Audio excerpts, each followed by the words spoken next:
Good morning.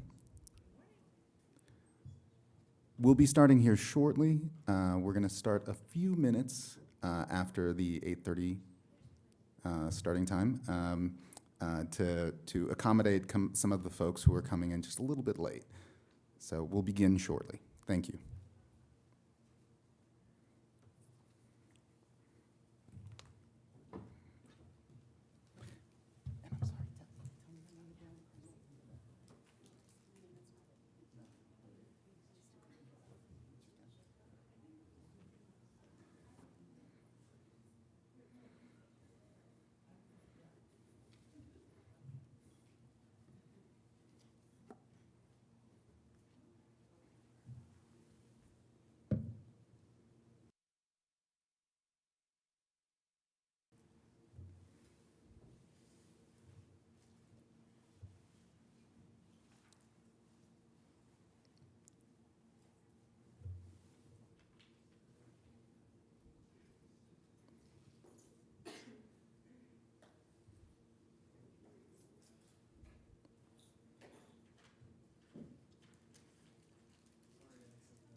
Good morning.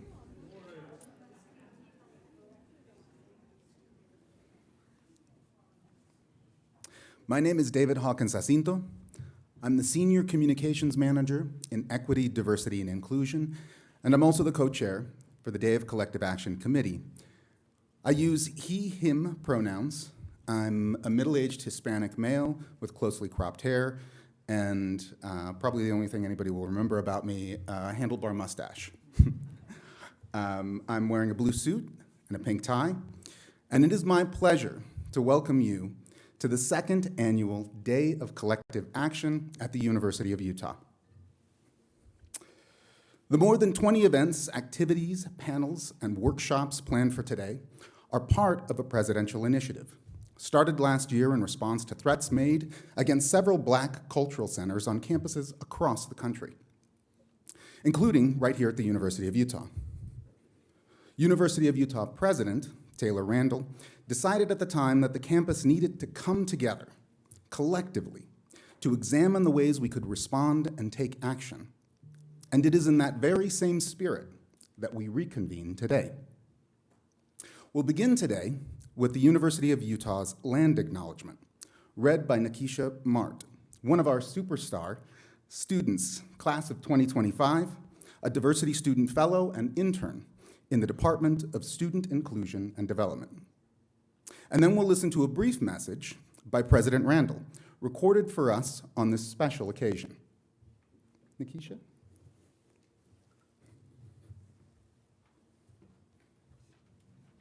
A little height challenge. Oh, but please, go ahead. I'm Nikisha Mart, and good morning. I would just like to acknowledge that the University of Utah has both historical and contemporary relationships with Indigenous peoples. Given that the Salt Lake Valley has always been a gathering place for Indigenous peoples, we acknowledge that this land, which is named for the Ute tribe, is the traditional and ancestral homelands of the Shoshone, Paiute, Goshu, and Ute tribes, and is a crossroad for Indigenous peoples. The University of Utah recognizes the enduring relationships between many Indigenous peoples and their traditional homelands. We are grateful for the territory upon which we gather today. We respect Utah's Indigenous peoples, the original stewards of this land, and when we value the sovereign relationships that exist between tribal relationships, state governments, and the federal government. Today, approximately 60,000 American Indian and Alaska Native peoples live in Utah. As a state institution, the University of Utah is committed to serving Native communities through Utah in partnership with Native nations and our urban Indian communities through research, education, and the community outreach activities.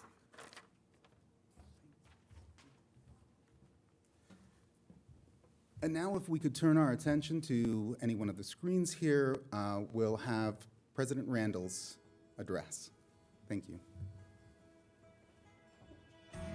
Welcome to the University of Utah's second day of collective action. I want to thank all of the Day of Collective Action committee members. Welcome to the University of Utah's second day of collective action. I want to thank all of the Day of Collective Action committee members, organizers, and session leaders for their efforts to make today possible, and to you for participating. I also want to thank the leadership of the Presidential Commission on Equity and Belonging, co-chaired by Lori McDonald, Vice President for Student Affairs, and Marianne Villarreal, Vice President for Equity, Diversity, and Inclusion. Our campus community is committed to recognizing and dismantling discrimination in all forms, and this day serves as an important step to getting everyone on campus involved. This second day of collective action is packed with interactive sessions, panels, and workshops. There is literally something for everyone. This year, we are focused on 4 ideas: exploring the Hispanic Serving Institution, anti-racism, indigenizing the University of Utah, and community and coalition building. These sessions are designed to build a foundation for long-term progress and action around each area. It is our hope that we can take the opportunity today to learn new skills to put into action in your own lives, workplaces, and classrooms. Thank you for your participation.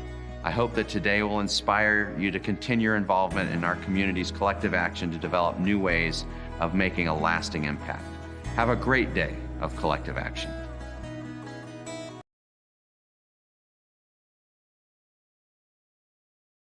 grateful for the continued leadership of President Randall and his ongoing support of this important initiative. President Randall's decision to initiate this event and his creation of the Presidential Commission on Equity and Belonging to oversee its planning and organization has been instrumental to its continued success. Now it is my honor to introduce the Vice President of Student Affairs at the University of Utah and co-chair of the Presidential Commission on Equity and Belonging, Lori McDonald.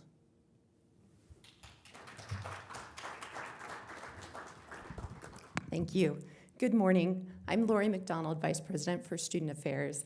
I use she, her pronouns, and I am thrilled to be here for our second annual Day of Collective Action.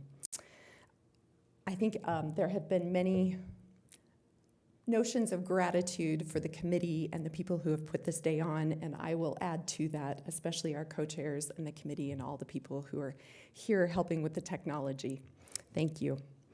The Collective Day of Action has been mentioned as one of our responses to instances of hate that have affected our University of Utah community. And it is our hope that it will be a challenge to the systems of oppression that go beyond the boundaries of our campus community and into our city, our state. I believe that the Collective Day of Action, or Day of Collective Action, is our day to grapple with difficult conversations and topics, and to say that I can do better. We can do better as a campus community. The actions that come out of today will shape the lives of our students, our colleagues, our community, and our city and state. It is not lost on me that the Day of Collective Action is taking place during Black History Month and emerged from incidents of anti-Blackness and racism. I want to give a special thanks to the Black Cultural Center for their continued work that nurtures a sense of belonging, recognition of Black excellence, and advocacy on campus. As you move throughout the day, we hope that you think of ways that you can change in your varying roles. Remain grounded, listen to understand, and seek to overcome. Be present and forge community, and focus on actions that will inspire change. Thank you and welcome.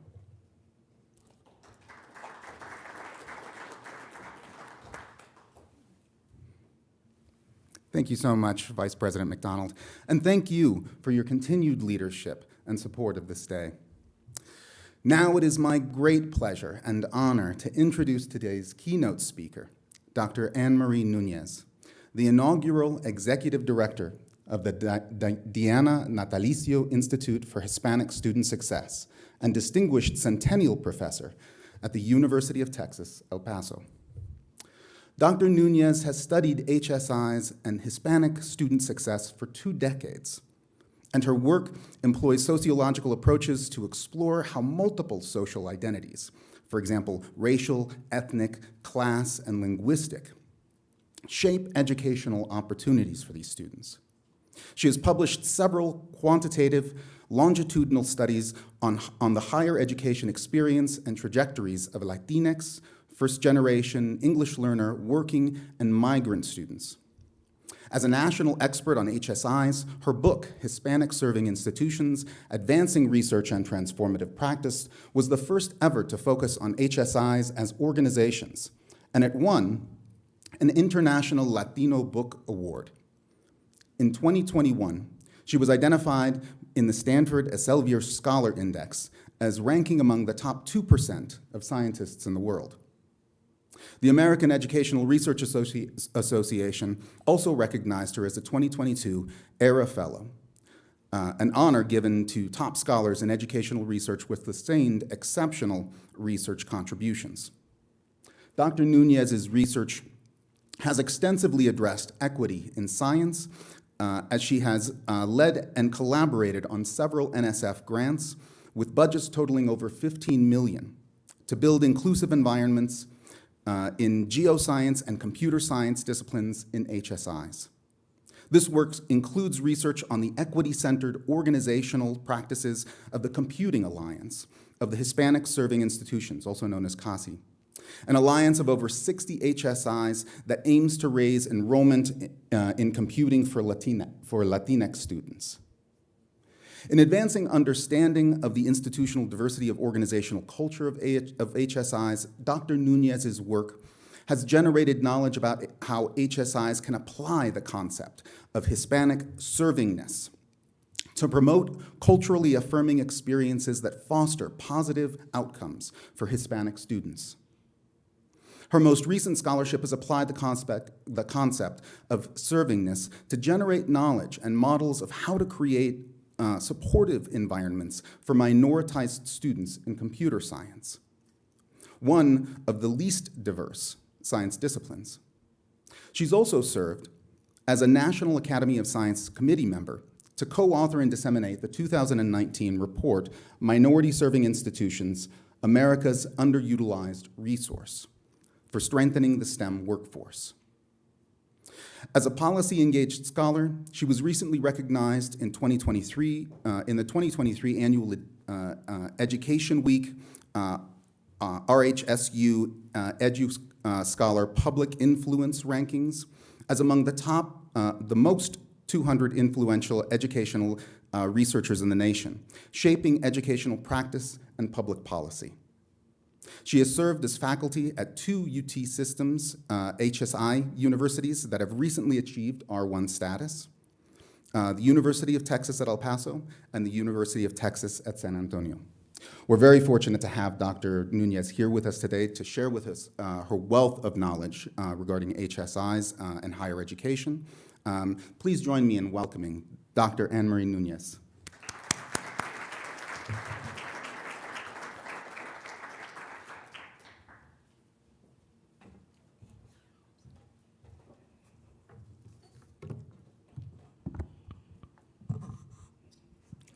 Thank you so much for that introduction, and thank you all so much for inviting me here to spend the day in conversation about such important issues. Let's see here. So when I think about the topic of HSIs, one of the pictures or images that I carry with me is this particular image. I don't know how many of you have been to San Antonio or the Riverwalk or the area called La Villita, which is a little plaza near there. But when I was a faculty member at the University of Texas at San Antonio, the Student Geological Society brought a science fair out to La Villita, and they brought rocks and microscopes so that families could wander up and look at these different scientific specimens. And so this is just a visual of how HSIs can do outreach into the community about important disciplines like geoscience. So a lot of the introduction, I wanted to step back and say my pronouns are she, her, hers, ella, and I identify as Latina. I meant to do that. So I was talking last night with others about how HSIs in policy and practice and research were invisible for a while. When I started my faculty career at the University of Texas at San Antonio in 2007, I arrived, it's a 50% Hispanic enrollment institution, and I had done my dissertation on Latinx student transitions to college, and I said, okay, I really want to understand how to work in this HSI. I want to understand this organizational context. And so when I went out to see that, when I kind of tried to go look for literature, there really wasn't anything. And I thought, this is strange because these are only going to grow in number. And so this very short timeline intersperses some of my own scholarship with HSIs. And so in 2013, I was starting to write about Latinos and Hispanic serving institutions. In 2014, there was the federal government under Obama was about to was considering instituting what would essentially be a federal performance funding policy that would take, for institutions that perform less well on particular institutional measures, they might have funds taken away from them.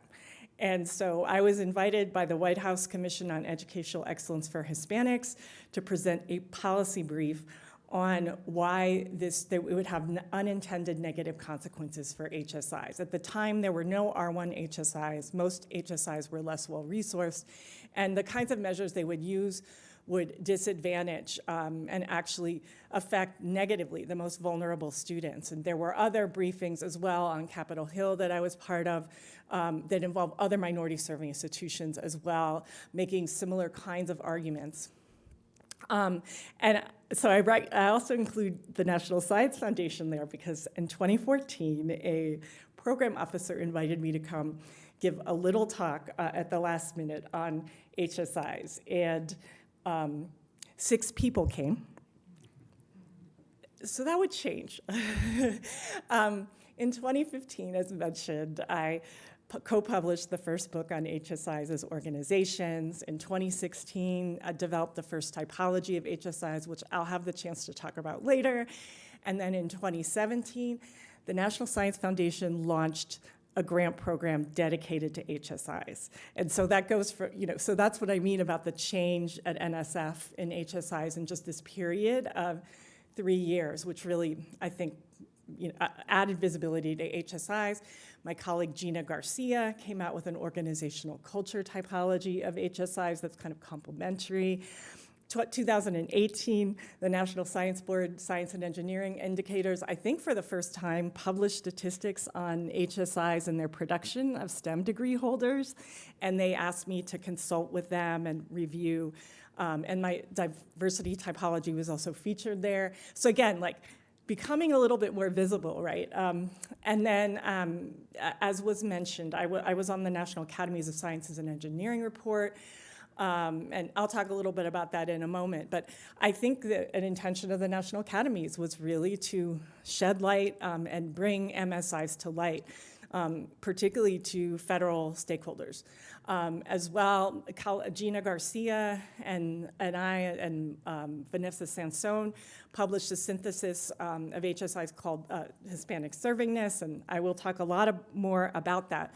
But you see there's this kind of progression, and I would argue that there was an inflection point as well as 2017, NSF HSI program being implemented. 2017, UC Santa Barbara was the first AAU, American Association of Universities institution to become an HSI. So again, there's just a lot of increasing visibility. I just want to highlight the 7 takeaways from minority-serving institutions that report generated, and really this concept of intentionality in leadership. And this really spans historically Black colleges and universities, tribal colleges and universities, as well as HSIs and Asian American and Pacific Islander institutions. So I encourage, this is free, it's downloadable, it's like 200 pages, it has a lot of references. I encourage you all to consult this. I'm going to be covering a lot of this, so I won't go through it, but I certainly encourage you all to read this. It's been cited in federal legislation that has allocated funding for MSIs in STEM fields, for example. So what is Hispanic Servingness? An organizational identity that not only promotes Hispanic students' outcomes, but does so in ways that affirm students' backgrounds culturally and familially. And really just this key component that student success has to go beyond individual responsibility to the institutions taking responsibility, and really focusing on organizations and systems of higher education. So not blaming the student, but really the institution taking responsibility. The benefits, HSIs are leading inclusive opportunity and STEM and beyond. I will talk more about this later, but just as an overview, this is a little bit more of the timeline, right? Recently, in 2018, this Computing Alliance of Hispanic Serving Institutions became the only $10 million funded out of 5 network funded by the National Science Foundation to broaden participation in science.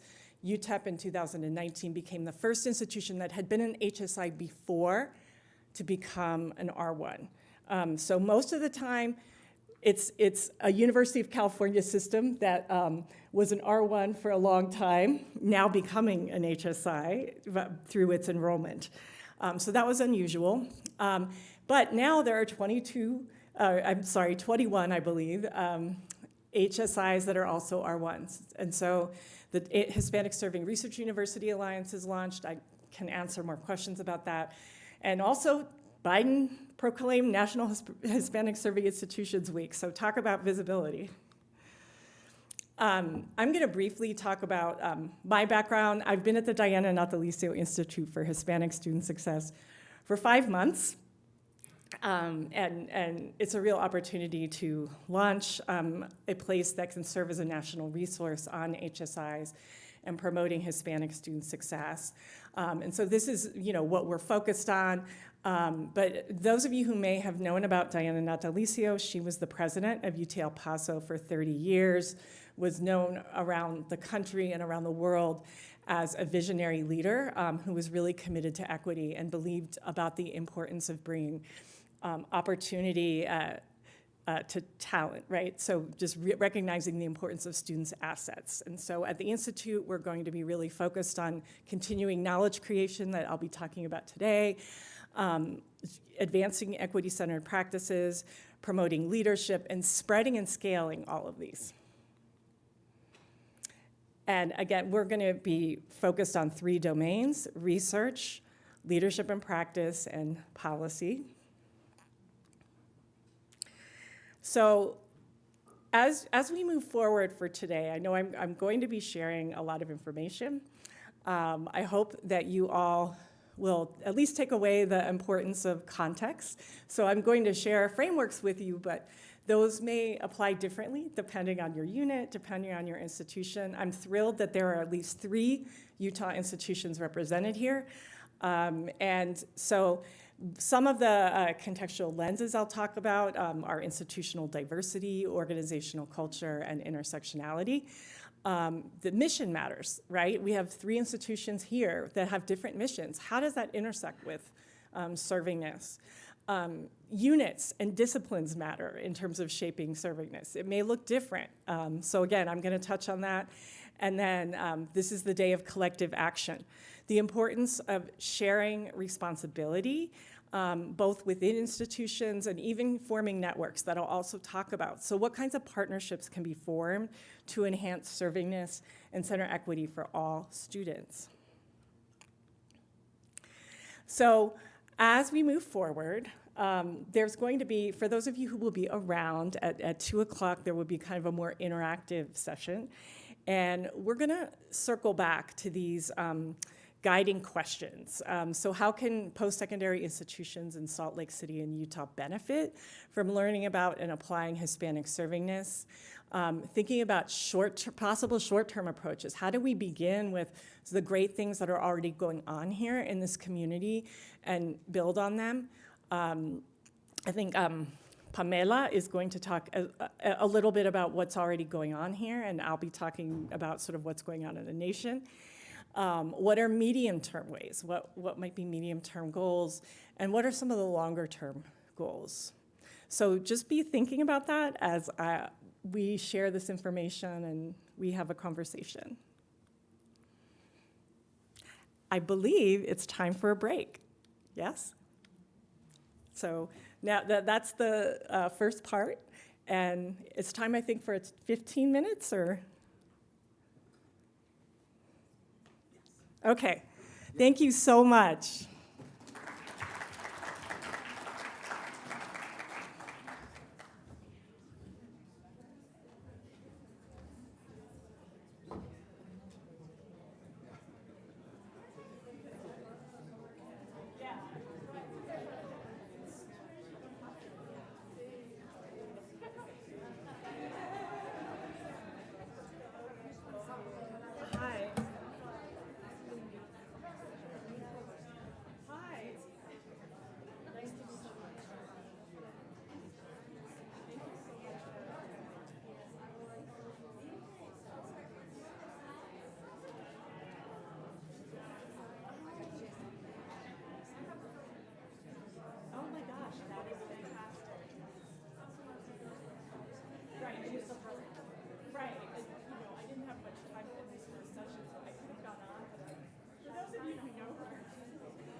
Okay, welcome back.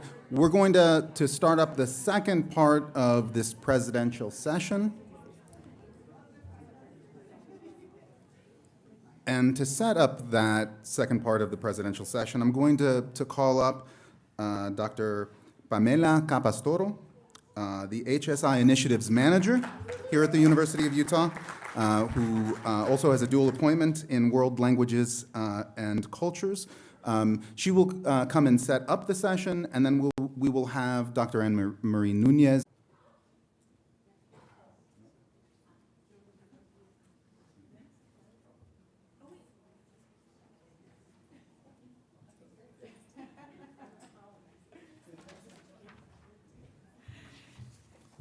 Thank you so much. This is what happens, right, when we're all like changing stages. Thank you so much, David. Good morning, buenos dias, bon dia, everyone. My name is Dr. Pamela Capastoro, and I use she, her, ella pronouns. I'm the Latinx Initiative Manager working in the Equity, Diversity, and Inclusion Division at the University of Utah. Thank you so much for being here today. This morning's presidential sessions will explore the changing landscape of higher learning in the United States. Universities and colleges across the nation are becoming more racially and there needs to be intentional efforts to serve the students has driven the growth in the number of colleges and universities to become Hispanic serving institutions with 559 in total, or emerging Hispanic serving institutions with 393 in total. The heterogeneous student populations served at Hispanic serving and emerging Hispanic serving institutions demands a comprehensive approach that addresses their experiences and needs. In Utah, our school districts are becoming increasingly diverse, with almost half of the projected growth in school-age population will coming from the Latinx community over the next 40 years. As Latinidad is an intersection of multiple identities, institutions of learning must proactively engage in conversations like the ones we're holding here today about how best serve this diverse student population. In today's first presidential session, Dr. Anne-Marie Nunez will provide a framework for us to better understand key aspects of Hispanic serving institutions. What are they? Why did they emerge? How and who they serve? This will be followed by a discussion about the work of Excellencia in Education and how it links research, policy, and practice to support Latinx student achievement. Dr. Nunez's second presidential session examines how disciplines that have not historically centered serving Latinx students can begin to do so through intentional programming within university departments while providing some concrete examples. The session will end by introducing attendees to successful Excellencia initiatives that serve Latinx students here at the U. We close our presidential events with an interactive workshop where we invite our community to collectively imagine what is needed to intentionally serve Latinidades on a college campus. Thank you so much, and welcome here again. And Dr. Anne-Marie Nunez, now let's start with the first presidential session.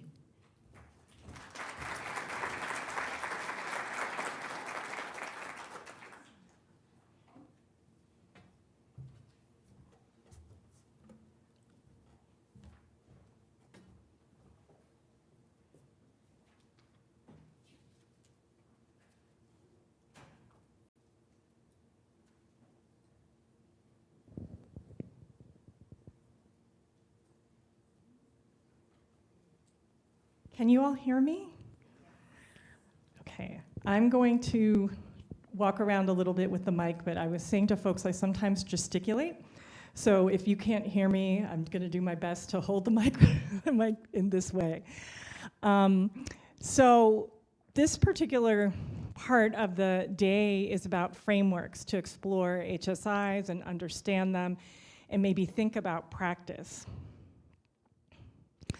So the first session was really focused on benefits. This is a little bit more, examples of HSIs in the landscape. So they're defined by 25% or more full-time undergraduate enrollment Latinx. So they're not defined by mission, but as a social construct, which has made figuring out what the S in HSI is a big challenge. One of the things that we were talking about actually at dinner last night, there are sometimes other indicators that are used when applying to the US Department of Education for HSI status, but those end up being pretty contextual depending on the institution. So, for example, there may be a percentage of I think sometimes there's a requirement for 50% low-income students to be enrolled, but sometimes institutions apply for waivers, and we don't get to transparently see the application process. So if you're reading about this and you hear about some of these other indicators and you're wondering, sometimes that's because different institutions will get a waiver on some of these. So just to step back, Excelencia and HACU every year publish a list of HSIs, and they go by the 25% or more enrollment Latinx, and they agree. They construct their list together. One of the things that's really interesting is that the US Department of Education does not publish a list of HSIs every year. So that's why a lot of us who are in the research space, we have to go to Excelencia and HACU for that list. So just giving you a little bit of background if you're wondering about that, and I'm happy, even the National Science Foundation with an agency with which I've done a lot of work, they actually call these institutions high Hispanic enrolling. Because again, they're trying to be technically, well, we didn't, the US Department of Education, there's no federal list, and it's a federal agency, so they want to be, literal in terms of how they define them. So anyway, I'm just giving you a little background on that. Since 1994, which is the first time that HSIs were eligible for federal funding, they've grown from 189 to 569.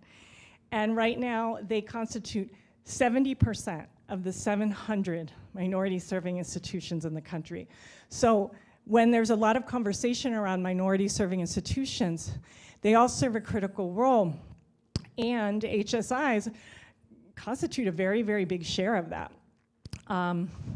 HSIs enroll 66% of all Latinx students, more Black students than historically Black colleges and universities, and more Native American students than tribal colleges and universities. And so that's also really important. On average, my typology indicated that on average, HSIs serve a population of half first-generation college-going students, also really large shares of low-income students as well.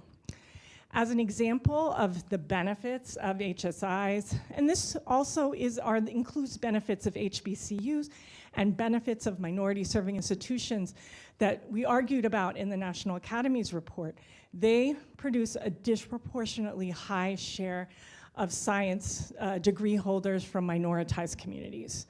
So as one example, the STEM disciplines that I've been most involved with in my work with the National Science Foundation are computer science and geoscience. And those are two of the least racially diverse STEM disciplines. So again, there hasn't been a lot of traction in the past, even though there's been a lot of investment to try to diversify those disciplines, there hasn't been a lot of movement of the needle. But in any case, 11%, in the most recent data, 11% of computer science bachelor's degrees at all post-secondary institutions were earned by Latinx. But if you only look at HSIs, 37% of computer science bachelor's degrees were earned by Latinx at HSIs. So that outcome really it raises some questions about what's going on there, that there are these better, what's going on in the environment. So we'll talk a little bit about that.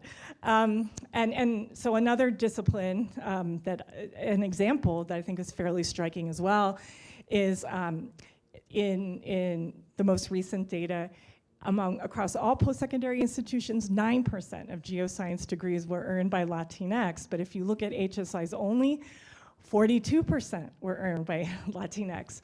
So again, it does raise questions as to what's going on. So I sort of hinted at these, and I think these are different lenses, right, for looking at HSIs. And I think it's important to consider all of them when thinking about HSIs. And so the first is institutional diversity, thinking about the post-secondary system. That's part of what makes understanding HSIs complicated, right? Because if the only criteria is 25% enrollment, they can be 2 or 4 year institutions. They are not-for-profits, by the way, I want to emphasize that. 2 or 4 year institutions, they can have different missions. And so that means that what servingness looks like applies differently in different institution types. And so actually on January 13th, 2022, my former student, who's now a star professor at Iowa State, and she published the first article on community college, a synthesis of literature on community college HSIs. Because, for example, the framework that I'm about to talk about, and most of the literature, the research literature to date, has focused on 4-year HSIs, or implicitly or explicitly has this 4-year lens. And so Erin Doran, and I can share this with the committee. She just came out with something that's more focused on community colleges. The second is servingness, which many of you in this space may have heard of. That's more of an organizational culture view. So again, like looking at how these, when I talk about context, different disciplines have different cultures, different units have different cultures. And so that's another way that context is really, really important. Intersectionality. So attending to multiple social identities, but also considering it from a structural perspective, that servingness needs to be tailored to students' multiple and intersecting identities. So I'm gonna delve into each lens just a little bit more. This is recent work on the institutional diversity of HSIs. These were the results from the typology that my colleagues and I generated. So remember how I was saying that the number of HSIs just keeps increasing, right? And so it's possible that these percentages have changed a little bit, but I would say the proportions are still roughly the same. One of the things that was really interesting about doing this is that before we did this, people would say, oh yeah, HSIs, like they're mostly community colleges. Well, if you look at this, it's half our community colleges. And this is also what happens when you kind of make these sweeping comments without data. I believe that people made that comment because they weren't paying attention to the Puerto Rican HSIs, which are 20% of HSIs. And so, I mean, I think that this was a little bit of a corrective and shows, I really feel like before this and that a lot of my colleagues were sort of just sort of thinking about HSIs on the mainland implicitly. So in any case, the largest share of HSIs, 37% that we found were what we called urban enclave community colleges that are located in cities that traditionally have a really high Hispanic settlement. And so these might be East Los Angeles College, Houston, the community colleges in Houston, the Alamo Community College District, which is in San Antonio where I used to live. And then the second largest, as we were talking about, Puerto Rican and what we call big systems 4-year are each about a fifth, right? 19%, 21% for big systems 4-year. And so what are big systems 4-year? The institution that I am working at right now, University of Texas El Paso, at an enrollment of about 24,000, big part of a big public institution, big systems 4 years. And so about 5, I think, of the UC campuses, University of California campuses now are HSIs, so that would be in that category. I think 4 out of the 8 University of Texas campuses are in that category. Some of the CUNY, City University of New York campuses are in that category. Those are, and so Puerto Rican, moving along, as Pamela and I were talking about last night, all of the institutions in Puerto Rico are Hispanic serving. And most of them are 4-year institutions. And so they also produce a large share of scientists as well. And then going to the sort of smaller categories, rural dispersed community colleges. These are like in areas like New Mexico, areas that are in sort of more economically distressed, less well-populated areas. The economic conditions aren't as good as they are for urban enclave community colleges. So again, like New Mexico, West Texas, you can tell I'm thinking a lot about my geographic area, but a lot of them actually are in those particular areas, like of the Southwest, that are sort of in some of the remote areas. And finally, health sciences. So only 2 HSIs were health sciences. But again, we did a statistical cluster analysis, so we sort of looked at how these groups clustered together, and these were different from everyone else. So really, really special focus institutions that, one of them is the UT Health Sciences Center, which is in San Antonio, and the other one's located in Puerto Rico. So, HSIs are kind of a moving target. You may even hear me correct myself sometimes when I'm talking about numbers, because some of these changes are happening fast. Institutional diversity among HSIs, not only are they growing, but the institutional diversity is changing. So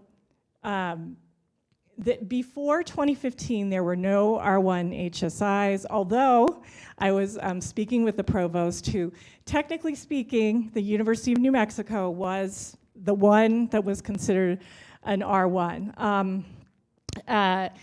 And in UC Santa Barbara was the first AAU institution to become an HSI in 2015. That was followed by University of California, Irvine, 2017, University of Arizona, 2018. So again, those are intersecting with, the 62 institutions considered the most selective in the country. UT El Paso was the first institution that was an HSI before it became an R1. And now there are more. So actually UT San Antonio, where I used to work, just became an R1. And so as of 2023, there are now 21 institutions that are both HSIs and R1s. And they have formed the Hispanic Serving Research University Alliance, otherwise known as the HSRU. So this was announced in June of 2022. So you can imagine someone in my role has a lot to sort of keep up with, right? So combining the HSI and R1 organizational identities can present complex challenges and opportunities. So for example, some of these initiatives that I'm going to talk with you about, we recently have expanded to focus on graduate education. But as some of my research colleagues have written about, some of the institutions that just passed the 25% enrollment line, that are 4-year institutions, they keep doing the same business as before. So they might be in a grant that emphasizes undergraduate research opportunities, and they're recruiting students, and no Hispanic students are in their recruitment strategy because they're used to not doing things that intentionally. And so now they're HSIs, and they should be, or at least if they're part of this group, they should be, right? So something to think about. Now I'm going to move from thinking about institutional diversity and how it's changing to the Hispanic Servingness framework. This is a pretty complex chart, but I think it's important, and we may go back to it. This is the Association for Hispanic Serving Institution Educators, ASI. I see some nods. So this is really a lot of professionals who work in this. I believe they still have a track called Servingness. So I was doing the keynote for them like last year, and I had a bunch of slides on servingness, and I said, oh, you have a whole track on it? I can take it out. But I'm gonna walk you through a little bit of this. This is a framework that I'm proud to say appeared in the highest impact journal in educational research, the Review of Educational Research. And so I think part of this scholarship on HSIs has also been a process of legitimacy. When we can place it into mainstream like journals, we're saying these are not marginalized institutions, like these are important. So this particular framework we reviewed, this is the articles from 2019. So even since 2019, and now it's 2023, a lot more articles have come out about HSIs. So that's just something to think about. I mean, even my own research, I would be sitting there and I would say, oh yeah, that's missing from our framework, which I think goes to this point about when you start to look at disciplines and units and you're doing qualitative research, some new factors may come out. So again, really the importance of observing culture. In any case, this is the organizational culture framework, a synthesis, again, of about 140 articles on HSI. So really systematic. We were looking for the themes, we were looking for strengths and weaknesses of the literature. And so it's multidimensional framework, three sort of levels. So, the squares are kind of more student focused in the sense of being student outcomes and student environments. For example, I might argue that a lot of what Excelencias, the Seal of Excellencia might focus on, I haven't looked at, full disclosure, I haven't looked at their full set of indicators, but from what I'm aware, definitely these academic outcomes are probably a central part of this when they can be measured. If they can be measured, probably institutions are submitting information on non-academic outcomes. And so again, to recognize the importance of both. And my colleague Gina Garcia is coming out with a book like in a couple days about that really also is sort of expanding this idea of non-academic outcomes to focus on liberatory and social movement-oriented outcomes. So this is also evolving, just like HSIs. And so what my colleague Laura Rendon talks about, validation, the importance of encouraging and affirming students' social and academic experiences, these are examples of validating experiences within the structure. So these are kind of where we want the environments and outcomes to look like. How do those environments and outcomes get there? That is centrally related to the oval. The second level of structures for serving. I would argue that this is one of the most important that many people in this room have agency over. In order to, create environments and outcomes. So this could include strategic plans, diversity plans, getting HSI grants, particularly for those institutions that are eligible for Title V. But I mean, for University of Utah, it could mean partnering with HSIs. It could mean that when Salt Lake City Community College passes the 25% enrollment, that they're partnering with regional institutions that are also represented here today. Institutional advancement activities, engaging with the Latinx community, local initiatives, thinking about what is the compositional diversity of students, faculty, and staff. That's not enough, right? Like it's easy to measure compositional diversity, but a lot of these other environmental, organizational culture aspects really, really need to be considered. And also thinking about culturally relevant curricula and pedagogy. So I'll talk a little bit more about what that means. Programs and services for minoritized students, that might be undergraduate research experiences. leadership and decision-making practices. So, for example, is there a director of HSI initiatives? And also, how much is that person's work spread throughout the institution, right? How much responsibility are they given to enact that work? Incentive structures, promotion and tenure processes, to what extent are they recognizing this kind of work? And then external boundary management. And so that has to do, so in Texas, for example, the first, well, UT San Antonio and UT El Paso were significantly, that involves, interacting with the third level, which is external influences on serving, which sometimes includes federal and state legislation. So as an example, in the state of Texas, there was a lawsuit that was initiated in the late 80s because South Texas was found to not be receiving commensurate amounts of funding for higher education. And this was, the lawsuit was initiated by multiple stakeholders, including MALDEF, the Mexican American Legal Defense Fund. So by the early 90s, there was a ruling in favor of the South Texas institutions that they had not received adequate funding. And that actually allowed, for example, the institution that I work at right now, UT El Paso, to go from offering one doctoral program and to being able to offer more doctoral programs. So within the Texas state policy, there were a lot of limitations in South Texas about even allowing doctoral programs to be offered at all. And so once that legislation went through, it opened up a little bit some resources to build some of these structures, but also even to be able to allow degrees at all. And I think it even affected when I started at UT San Antonio in 2007, that was when the higher education program started. I think that was related to that.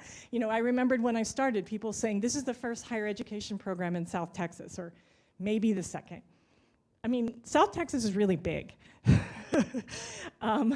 So anyway, that's just like a concrete example, but also accreditation. I don't even think is accreditation up there? I don't even think it is. But when I started to do some of the research that I'm going to talk with you later about today, I realized accreditation is also a really important entity that they interact with. Is the Higher Education Commission, Higher Education Learning Commission? I can't remember who the accrediting board for Utah is.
Fluent bilingualism, for example, or a work ethic. These are things that faculty at HSIs have talked with me about, that they try to really work with students on. Emphasize the non-dominant approaches that challenge white supremacy and center the perspectives of Latinx students and others who have been marginalized in formal education. This might be like, there's sort of patterns, right, where a lot of minoritized communities are more likely to take collaborative approaches than competitive approaches to STEM, to education, and how can different kinds of approaches that are more welcoming and meet these students where they are, how can those be implemented?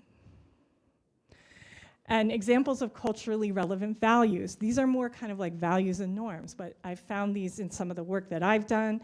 The importance of trust or confianza, the importance of mutually held esteem across stakeholders. So we think about MSI report talking about mutually beneficial partnerships, so that a lot of times in grants, for example, the minority serving institutions get fewer of the resources than the predominantly white institutions. How can there be mutual respeto so that there's equal sharing?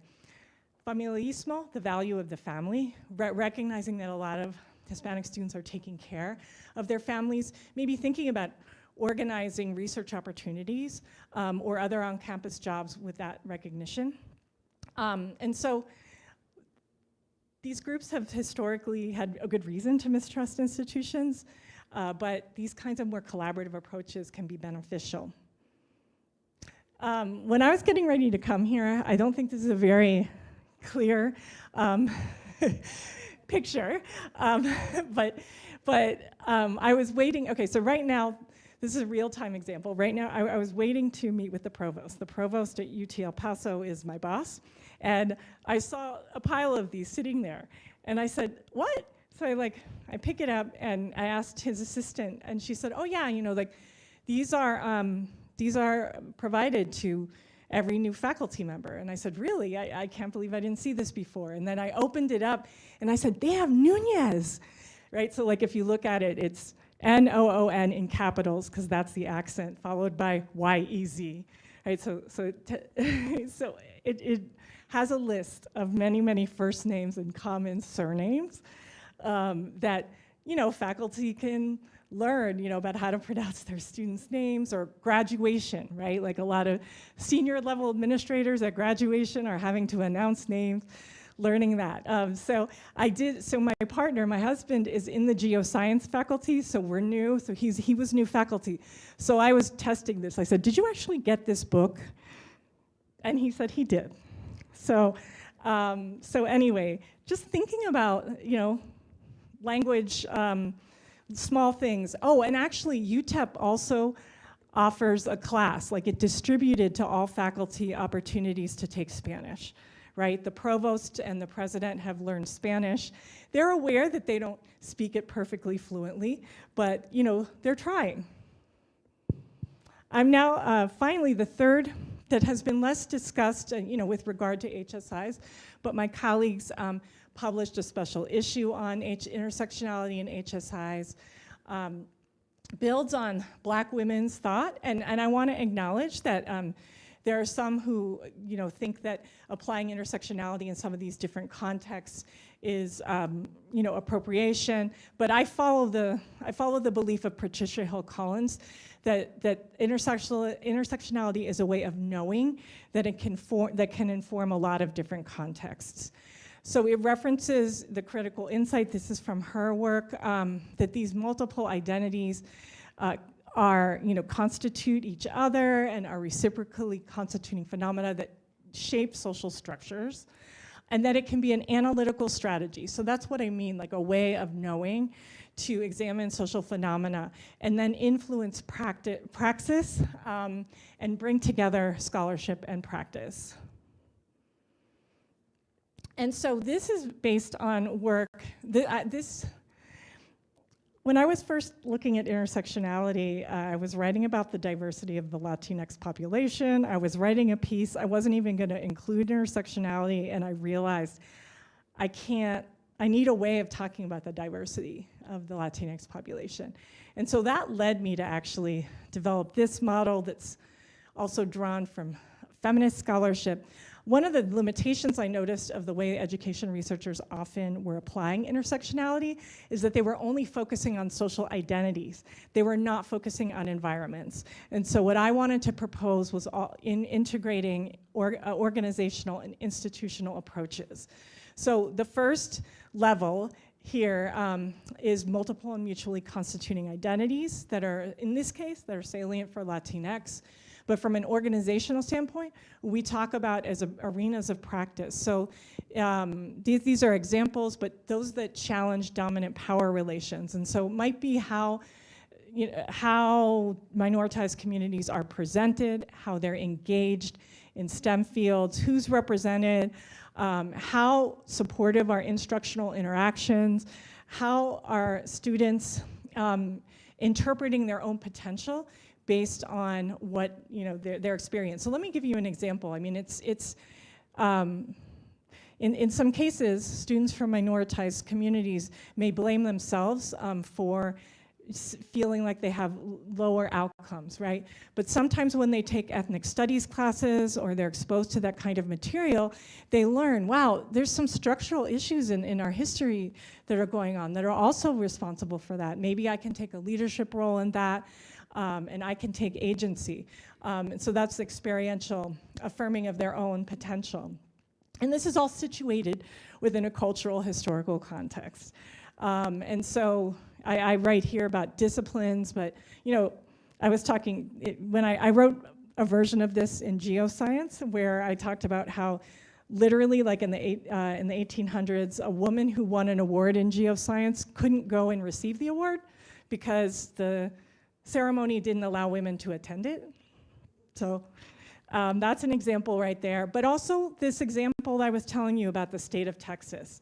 Understanding that these state contexts affect like how graduate education is allocated or what the potential is in a region.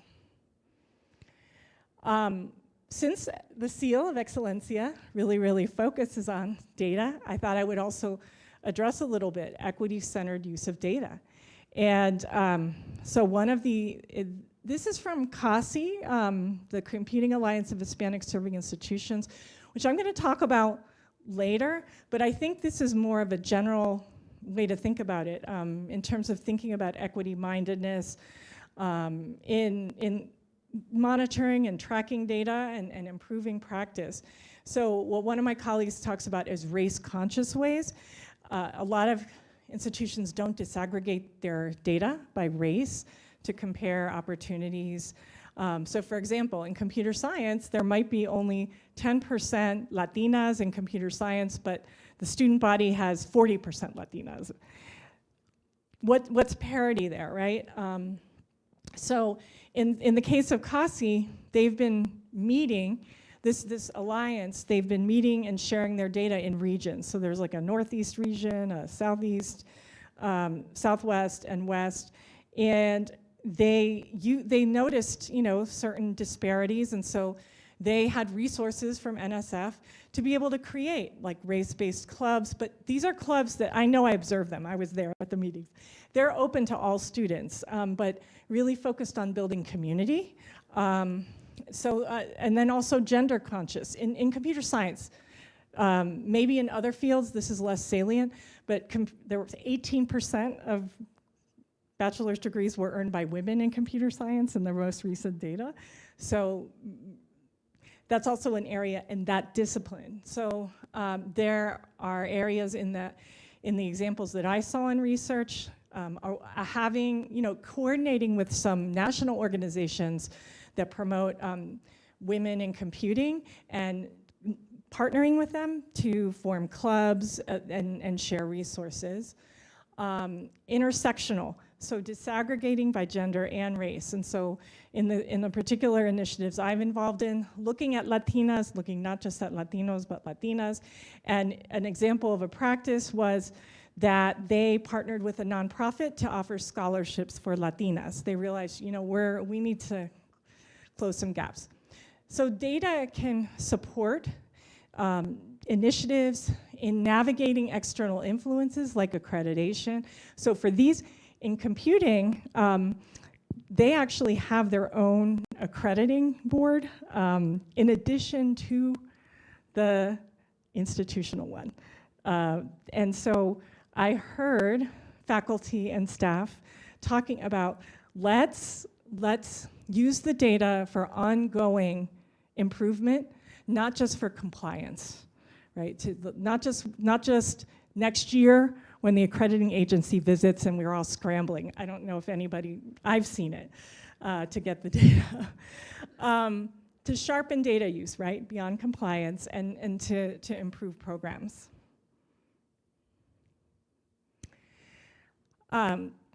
So I know I've talked about 3 lenses for HSIs. Since this is the day of collective action, I thought I would also discuss sort of a broader framework, right, that's been used beyond HSIs. And this is very popular with the National Science Foundation right now to use this particular approach. It's initially written, I think it was initially written about at the Stanford Business School, but how do partners come together? And there are 5 elements. The first is partners co-creating, and that means everyone has a voice, a common agenda, but there needs to be an ongoing support team to enact the agenda. So for example, if Utah is going to move toward HSI, the University of Utah is going to move toward promoting HSI status, it needs a team that's consistent over time in which human and financial resources are invested over time to keep track of these measures that I've just been talking about, to engage in equity-centered use of data.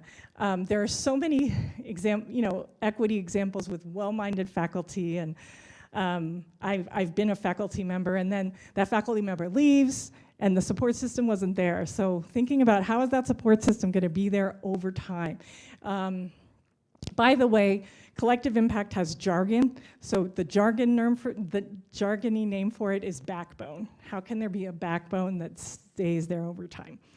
Continuous communication so that all stakeholders are aware of what is going on in the initiative, that multiple stakeholders have access to this information. There might be formats, so like in one department, students receive information about internships via email, via somebody going to their class, via posters on the walls, so that kind of breaks the cycle that sometimes professors choose people that they know or who look more like them that can perpetuate more majoritized communities having opportunities in science.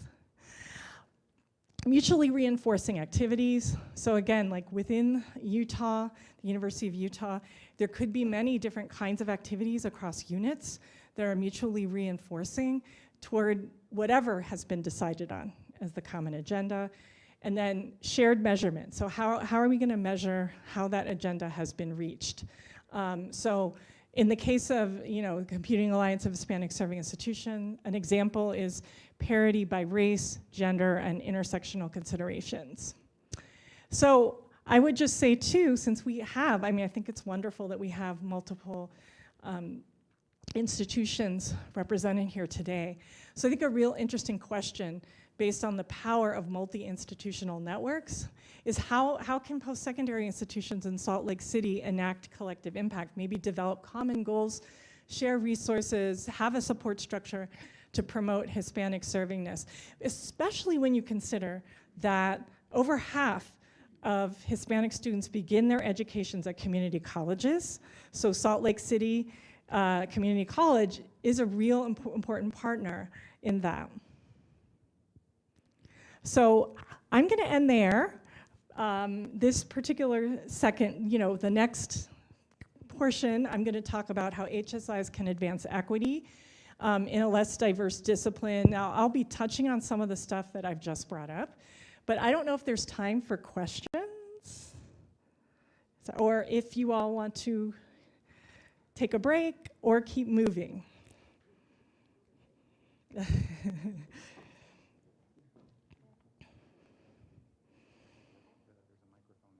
Oh, actually, I could just walk.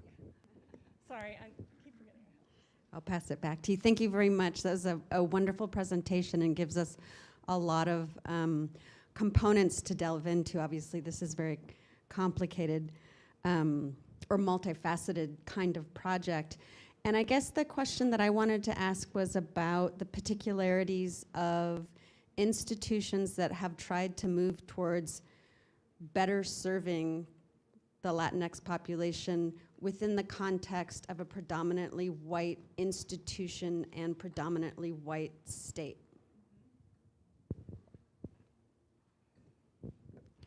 So that's a great question. So I would say that if we observe HSIs across the country, most of them are still located in historically more well-settled Hispanic states. So most of them are still primarily in like California and Florida. So I think I think your question is about how are HSIs becoming more intentional in their practice. Whether or not they're in like a predominantly white community, certainly if they've been a predominantly white institution. And I think one of the things it begins with is thinking about the National Academies report, intentionality. So it needs to, in terms of moving towards servingness, there needs to be involvement both from top level leadership and from grassroots leaders, what my colleague Adriana Kizar would call grassroots leaders. Those can be people in any role who might decide to take on some responsibilities, you know, within their own area of agency. And so I think that it can't just be one champion, I think is really, really important. And so those stakeholders need to come together. And I say top level leadership because in the research I'm gonna talk about next, I visited 4 diverse campuses, 4 diverse HSIs, and even HSIs with really large shares of Hispanics, you could tell variation in the enactment of servingness as related to how much top-level leadership talked about it. So sometimes top-level leadership didn't talk about it at all, or they would say something like, you know, all students are the same. Other times they would say, this is what we do, right? Like, this is who we are. We serve all students and we serve Hispanic students, and that's our responsibility. I mean, people, there was a new president who really, really spoke about this, and that particular president at their institution, there had never been a Hispanic cultural center. And the students were protesting, and he said, yes, we need it. It doesn't matter that we're this person. They were much higher than 25% Hispanic. So I think top-level leadership is really, really important, that they're messaging that. And then I think the example of Diana Natalicio, who she, under her kind of guidance, El Paso's a city that's been 83% Hispanic, so it doesn't fit your category, but I think it's still the institutional change piece of it. When she started, UT El Paso was only maybe 50% Hispanic enrollment. This is the late 80s, and she said, this has to change. And so her approach, according to others that I interviewed, was, I think, quietly setting incentives. So, you know, for professors who might be getting funding to do research programs with Hispanics, having special celebrations and recognitions of them. I don't know for sure whether or not it made its way into promotion and tenure, but she definitely, as someone said to me, she led by example. She wasn't really as much of a compliance, a stick, you know, she more was working with carrots rather than sticks in terms of that. I think that's something to really think about. What are ways of recognizing people? And I think in states that have been predominantly white, institutions that have been predominantly white, I mean, her institution was predominantly white, right? That starting to come up with ways of recognizing the faculty and the staff who are doing that work is really important. And whatever makes sense, I mean whatever, it could be like recognizing people for grants, it could be you know, recognizing people with a prize who are, and then that kind of elevates servingness. I would argue that one of the effects that the work of Excellencia in education has had has been to elevate the idea of having an HSI organizational identity, because now there are institutions who want to get that seal. And it's almost like thinking about, are there ways within the institution that people might want to move toward that on various indicators. I'm trying to think of other examples from UTEP in terms of that. I think I think recruiting diverse faculty and paying attention to retaining them is really, really important. So there's a lot of research on recruiting faculty, but because the promotion and tenure process is confidential, there's less on retaining. And I would say that there's less investment put into retaining those faculty and creating supportive environments for them. Like the NSF-funded advanced program, for example, has really focused on supporting women faculty. Another, I think now, I wouldn't have said this 5 to 7 years ago, but the National Science Foundation has really increased the visibility of its diversity efforts and increased investment. And that is a common interest for top-level leaders, as well as people who receive that funding. I think making those top-level leaders aware there are these opportunities. And I think another one is engaging in multi-institutional partnerships. And so I'm going to be talking about one next. To coming together for the common goal of raising Hispanic academic attainment. And I think, for example, community colleges and four-year institutions regionally coming together to do that can create a pathway, talking about how are we going to articulate agreements so that students follow them. And I mean, really, I have colleagues who have studied articulation agreements that weren't translated into Spanish. And it's very hard for some bilingual students to make sense of those. So thinking about those can really help in a partnership. Another advantage of partnerships is that in partnerships, you're promoting collaboration, whereas a lot of times, say in NSF grant programs, institutions are competing against each other. But with multi-institutional partnerships, institutions can learn from each other. So let's say that institutions are sharing their data with each other, like with this initiative I'm about to talk about. One of the things I observed in a meeting for all of the institutions was, oh wow, we are not doing well with women. Like our parity of representation of women is really low, but look at that institution. How are you all doing it? And then learning about what are the practices that you're doing. So I think institutions can learn from each other when they partner. That's is that helpful?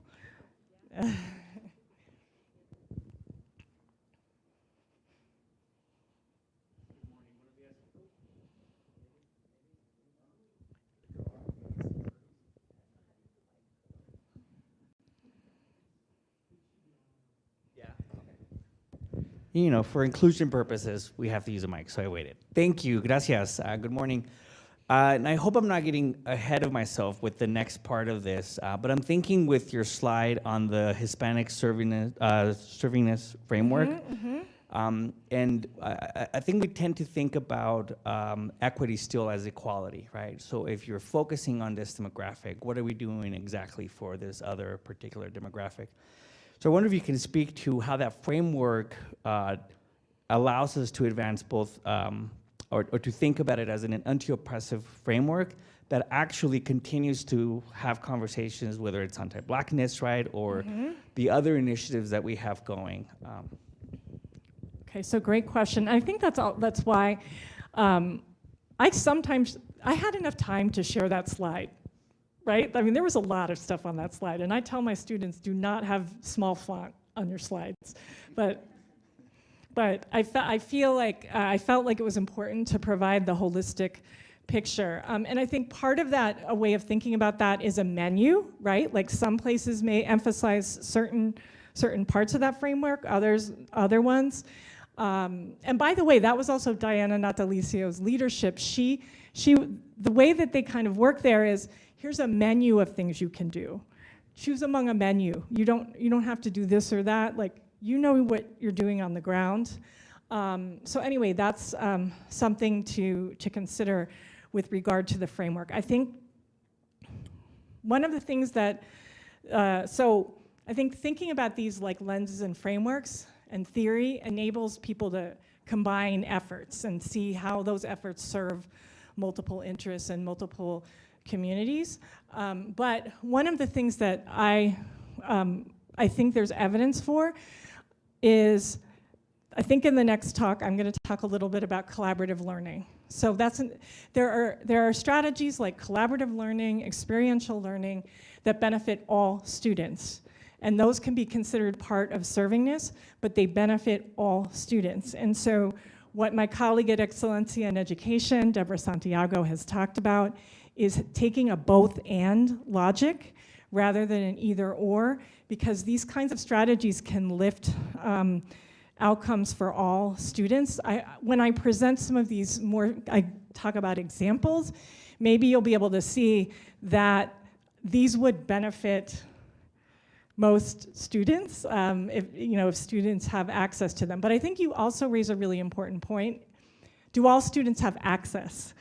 And I think that that's where thinking about practices and culture and whether or not they're spread within the institution is really important. And so making sure that there's a culture that all students will have access to these opportunities. It won't just be like in a pocket. It won't just be located in a program. So for example, for the National Academies, they did site visits, but they were a day, and they would take them to the programs that they selected. And I think one of the questions that we had is are these strategies just going on in this program that you brought us in for the day?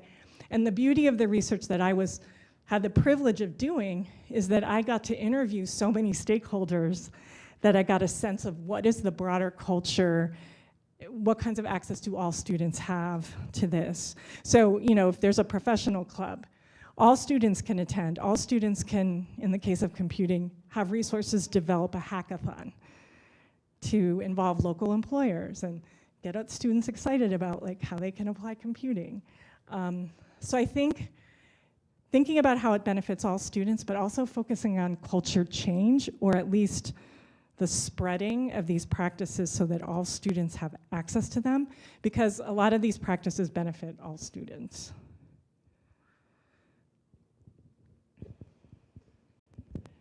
Thank you so much for your presentation.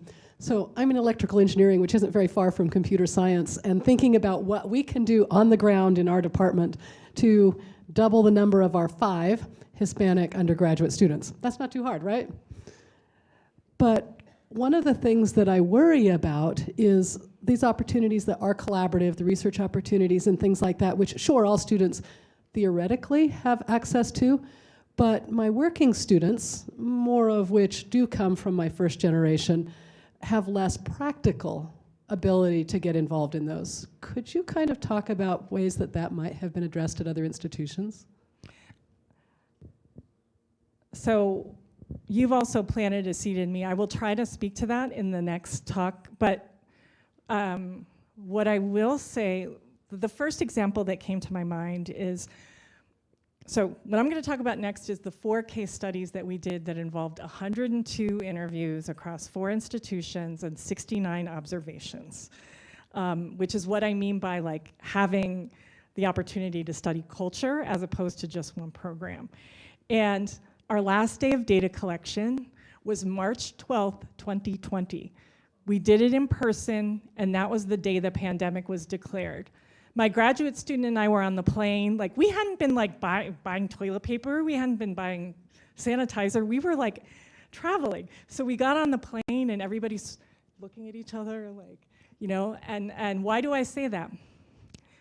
None of the institutions in that study were flagships. They were all less well-resourced institutions. but a lot of them were able to pivot to support their students. And so one of the things that they did was they applied for an NSF Rapid grant, but I think this could be done without funding. It could just be done with extra effort and creativity to transition their internships into online opportunities. Conferences went online. So conferences were a really important part of like exposing. If you only have 5 Hispanic students in electrical engineering, and you may not even have, I don't know, you may not have Hispanic faculty, how are they going to see role models? A lot of people talk about role models. And even if you have one, should that person be responsible for all the students? So exposing these students to national networks, sometimes going to these conferences was the first time they saw a Hispanic computer science professional. So strangely, that the challenge to shift to virtual gave some of those working students more opportunities to participate in internships and conferences. And so, it was funny. 1 month before, we were at one campus where one of the instructors talked about allowing their students to take tests virtually. And of course, it sounded really creative. But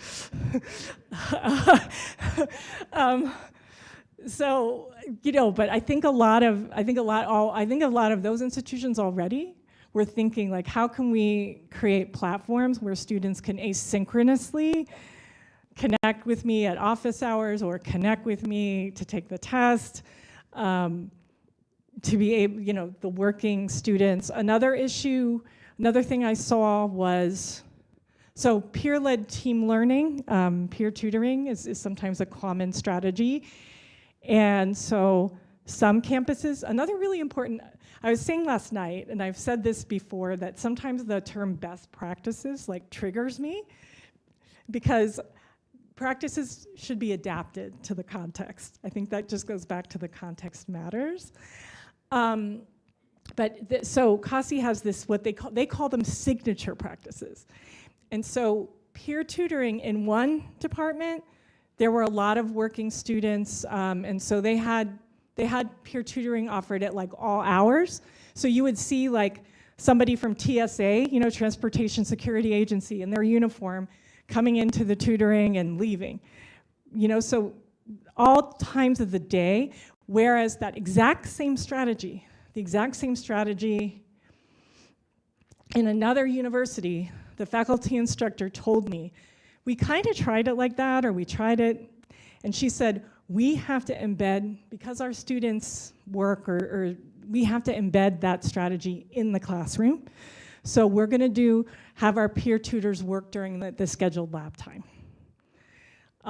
So it may work differently depending on even like the same discipline, different departments, to make that accessible. It may be that some institutions try to embed that creatively into the in-class pedagogy if students may not have as much time, to participate in internships. Another issue is like, I think some of these places, and again, this may not seem that transformative right now, but they would have webinars like Google Workshops, right? Like professionals giving them workshops on how to do the interview, and these could be recorded and made available to all students, even those who were working. So those are just some examples.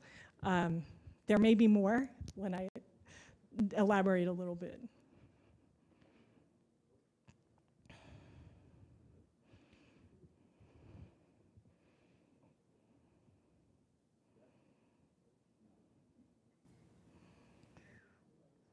Okay, there we go.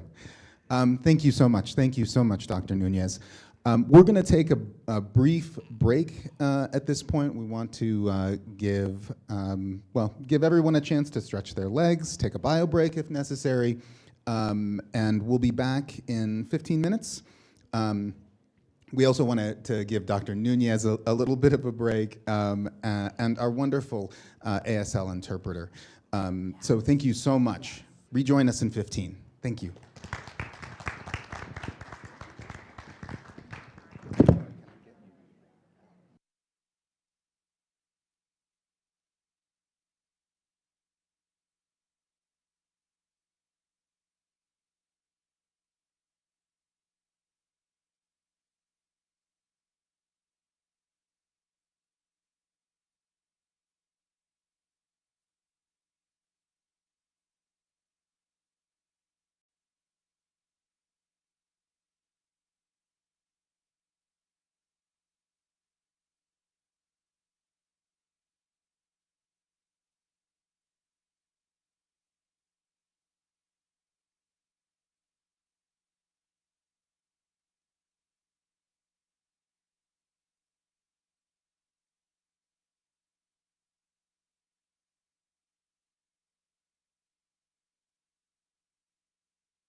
Test, test, 1, 2, 1, 2, test.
okay.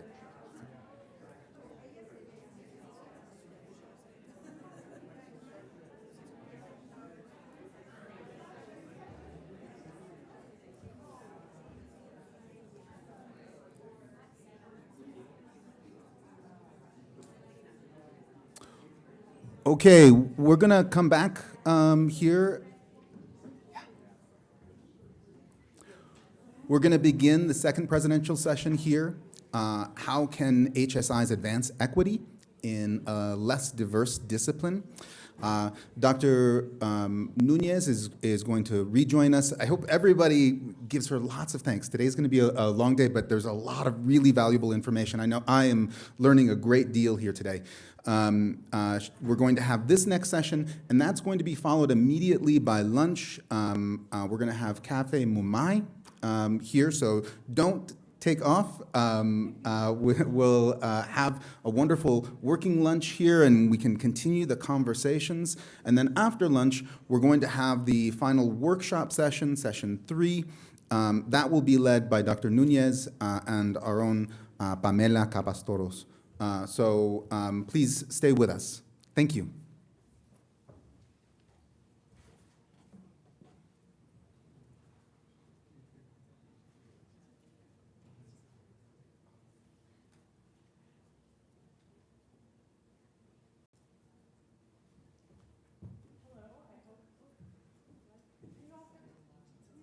Thing's on, but it's not. It's on now. Is it on? I hope you all are hanging in there. So I am now going to talk, delve into kind of some details that I think were touched on, right, in the last, maybe the last session was a little bit more conceptual, thinking about lenses that might be applied in different situations. And this session, I think, is going to be a lot more about examples. I believe Pamela will follow me, right, with some examples at the University of Utah. But right now I'm going to talk about how can HSIs advance equity in a less diverse discipline. So there's a question about how can HSIs help societal equity, mitigate racial injustice. Here's there are concerns, some of you may know about Sophia Noble's work on algorithms, right? There are a lot of concerns about tech algorithms and how they disadvantage racial minority communities. So major universities are using race as a high impact predictor of student success. These are some headlines from very different sources, which could lead advisors to steer Latinx and Black students, for example, out of STEM. Like, what if an advisor looks at their pre-college preparation and they say, oh, well, you didn't do very well on the SAT, or you didn't do very well on this, you didn't take, this level of math, so you're at a high risk for dropping out. We want to make sure that our graduation rates are high, so we'll just steer you into like a different, major. And those are, there are data software programs that universities buy to help advisors, but that's a real issue, right? The death and life of an admissions algorithm. This came from Inside Higher Education. In a way, this is kind of one of my favorites, because the computer science department, the doctoral program at University of Texas, Austin, was using a machine learning system with an algorithm to try to filter out applicants to its doctoral program, and they realized that it might have been exacerbating racial inequality. So the computer science department, out of all, should probably have recognized this, but they apparently stopped using that particular software. Another report found what they called educational redlining. So borrowers, applicants for loans who attended community colleges and minority-serving institutions, that was associated with being assessed at a higher risk for not being able to pay the loan back. And so that algorithm could perpetuate systemic disparities in who has access to a loan. So there have been a lot of concerns about who's at the table, like creating these algorithms, how are they created? So, can HSIs have a role in that? So there's been discussion, right, about representation, techniques to diversify. So higher education is a key player in this. This is Amy Webb's book, The Big Nine. And she talks about how the big nine tech firms could potentially affect privacy issues. And I'm sure you know what some of those 9 firms are. She's a business professor. And I think that this is part of the importance of knowing the discipline. So she focuses on historically white institutions. She names them. Okay, I think we know what the news, and 2 of them are in Canada, okay? She's like, we need to focus on these historically white institutions to diversify computing. Those institutions don't enroll many students, period. They don't enroll a lot of students of color, period. Period. They don't enroll a lot of students of color. I mean, they're predominantly white institutions. So the numbers aren't even in those institutions to be able to diversify computing. And so that's where the National Academies report was trying to come in and say, the numbers are actually at minority-serving institutions like HSIs. That's where the most impact can be made. We already know that they graduate higher proportions of minoritized students. That's where the investment should be made, right?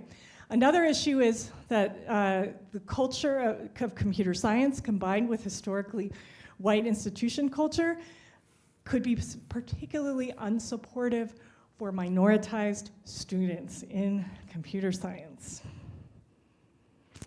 There's also an issue with regard to pedagogy and the culture of computer science. So this bar chart, my colleagues and I wrote an op-ed piece that I led that got a lot of attention. And so actually, my colleague came to me, okay? He wasn't even asking this question, right?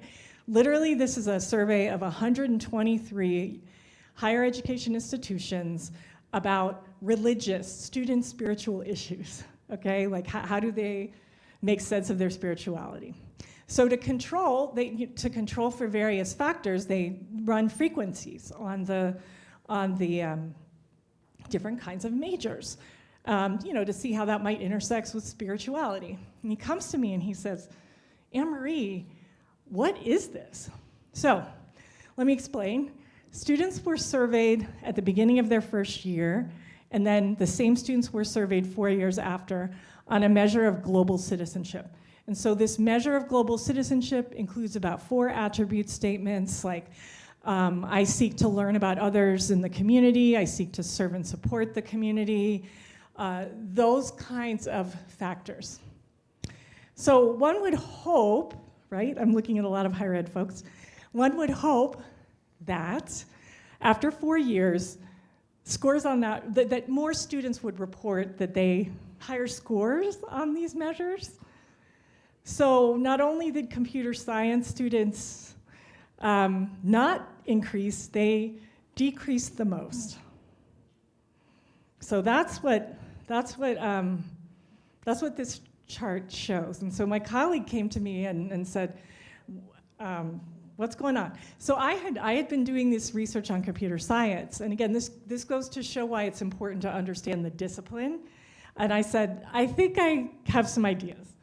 So we wrote something about the importance of how does computer science have to be not culturally relevant? Does it have to reproduce like graduates who might go on to reproduce the problems that were outlined in the headlines that I showed you earlier?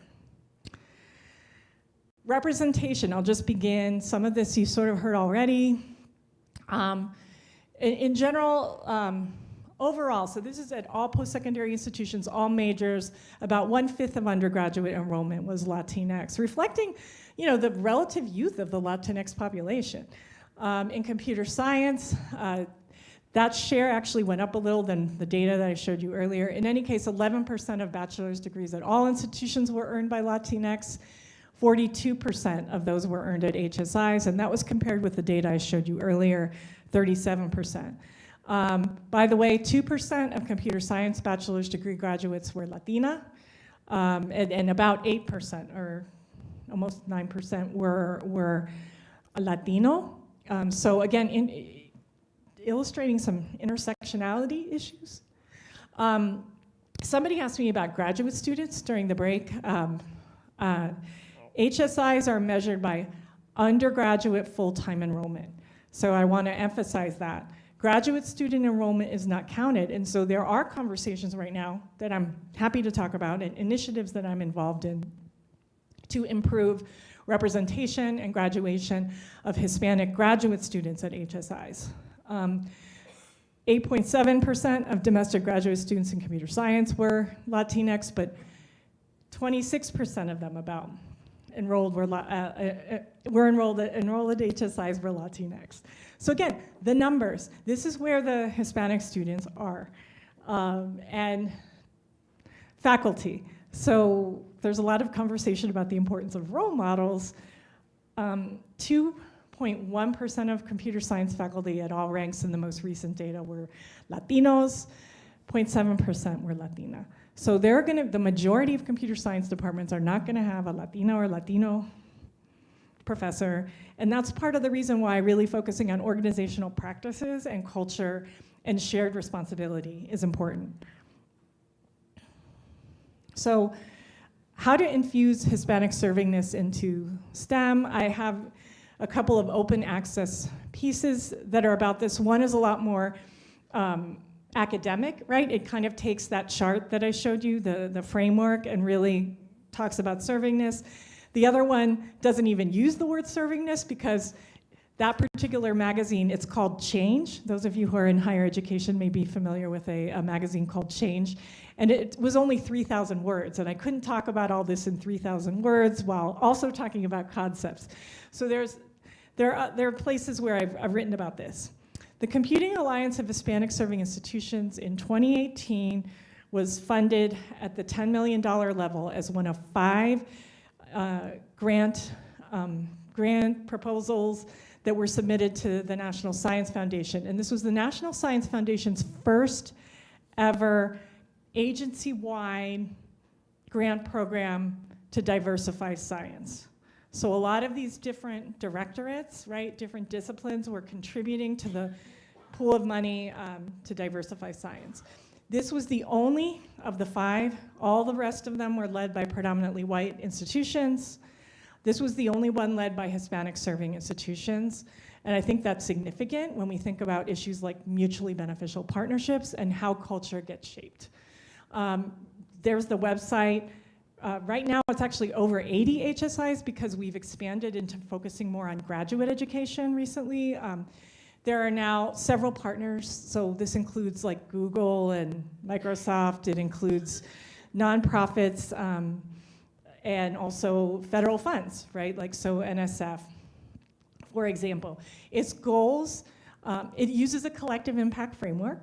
So that agenda, that shared agenda, is to serve as an integrated voice for Hispanics in computing to advance inclusive practices, and also to raise the share of Latinx, the Latinx share of all computing credentials in the US to 20% by 2030, which would be roughly at parity with the current share of Latinx in the population, and as you saw before, the current share of Latinx enrolled at post-secondary institutions.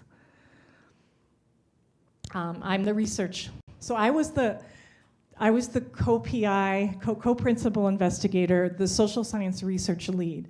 So this was an incredible opportunity and privilege for me as a social scientist to integrate my background on Hispanic student success, HSIs, and I had also been doing work on building inclusive STEM environments.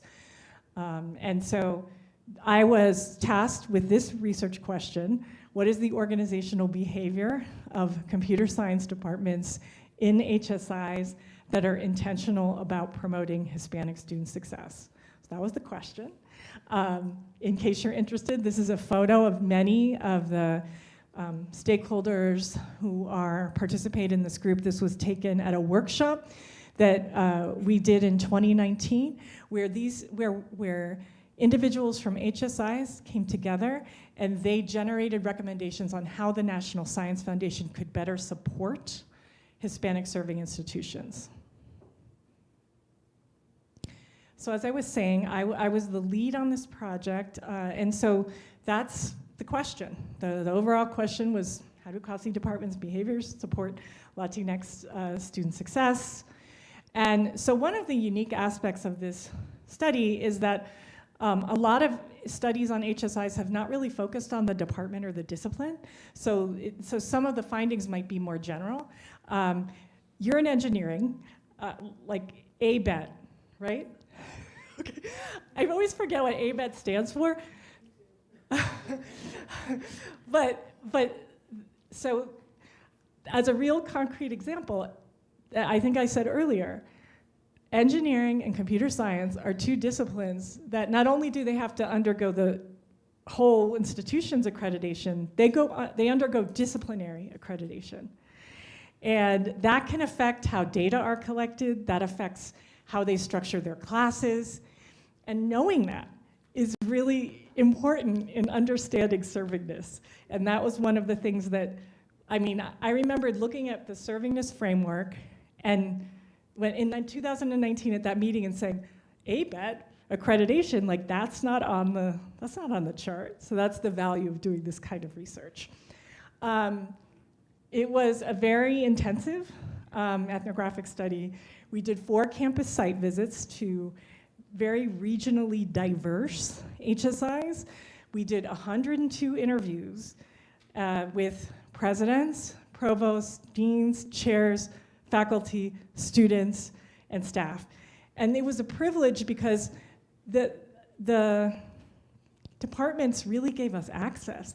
I would say we ended up interviewing the majority of these, not the majority of students, but the majority of these other stakeholders, these organizational stakeholders, to really give us a lens into these departments. They let us examine them. Document reviews, like course sequences, curricula, different kinds of majors, 69 observations of everything from faculty meetings to professional club meetings to classes, and then 3 years of participant observation of the CASI network. So at meetings like that picture I just showed you. For those of you who are social scientists, we've used the constant comparative method. So just really reviewing sort of line by line for themes, content, doing a content analysis for themes. And one of the real benefits of this particular study is the triangulation of multiple data sources. We had a lot of different perspectives. And so, for example, we would find that not all students felt like they were supported, right? So maybe you would find a lot of the faculty saying they do these great things, but it's also really telling when some of the students are not feeling supported. So anyway, just the importance of triangulating. So I'm just gonna talk about sort of the 3 broad themes that came out of this study. And there are more, I can delve into more specifics, but these are kind of the 3 overarching themes. And the first was, in higher education, resources and reputation, logic dominates, according to my late colleague, Alexander Aston, where, there's an emphasis on admitting the most talented students and earning the most grant dollars, and that can work, so that doesn't always work for all students. Whereas he also identified a talent development mindset as emphasizing teaching and encouraging student growth. And so one of the things that I found was that a lot of these departments, personnel talked about assessing merit in an expansive way. So realizing that students bring a work ethic even if they weren't necessarily as prepared. I think a real concrete example of this was an immigrant Latina student who was taking developmental English. And normally at a lot of institutions, someone would have to take developmental English for a year before being able to even start taking computer science classes. if they were interested. And this particular student had demonstrated proficiency in computer science. And so they let her into the major. They let her take computer science classes while she was taking developmental English, because in the words of the chair, in the words of a faculty member, if the student can do the math, if the student can, show that they're, demonstrate their proficiency, what does it matter that they don't completely know English yet? There's more flexible ways to assess merit. A lot of the faculty I spoke with talked about how teaching, the importance of teaching as making an impact. These included really research active faculty, but a lot of them talked about teaching is the way that I make an impact. In other institutions, certain faculty might emphasize more research, but a lot of them, emphasize teaching as being so meaningful to them. Using flexibility into pedagogy. So I think I touched on this a little earlier when talking about the virtual internships, allowing students to maybe take tests at multiple times or tutoring at multiple times. One instructor in particular talked about how she really tries to emphasize to her students, it's okay to fail, right? It's okay to fail and try again, to emphasize that, there are different ways of coming at an answer. And so another instructor who didn't know Spanish, but saw that one of his students was struggling to answer a question in class, said, why don't you just talk to your neighbor? And you all give me, an answer. And so letting students come up with multiple ways to express their answer, including in the language maybe most comfortable to them, and recognizing that as valid. Peer mentoring, collaborative learning, all those kind of approaches. And then the importance of understanding the value of family, work, caretaking, bilingualism, and motivation, ganas, as assets that students bring with them, and building on those as opposed to only looking at the students as underprepared or not motivated. Or like, for example, if a student wasn't showing up to class, maybe not immediately assuming that the student didn't care, but asking them what was going on. And a lot of faculty members talked about, oh, I realized that, my student didn't have the last $500 he needed to enroll, and so we found a way for that to happen. Or the student's mother got sick, those kinds of things. And then working with the student, I should say, to work through that. What can we do as a solution? The second was creating structures for serving, and so this is directly from the Servingness framework. And so now I'm going to talk about what it looked like in computer science. So what I saw was that the department stakeholders facilitated access. These are like chairs in particular, who were facilitating access to multiple kinds of resources. So they might encourage their faculty to apply for institutional funding to give their students summer research opportunities, but also encourage their faculty to pool it with National Science Foundation funding, helping their faculty match these resources to be able to serve students. And a lot of times, faculty themselves don't have time to figure this stuff out. And so the chairs were often saying, okay, here are these different, resources that you could draw on and put together for your students.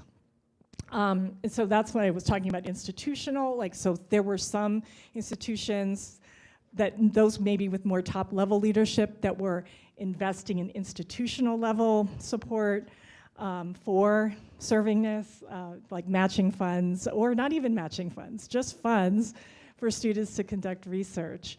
I put LSAMP there, the Lewis Stokes Minority Alliance program, some of you may be familiar with.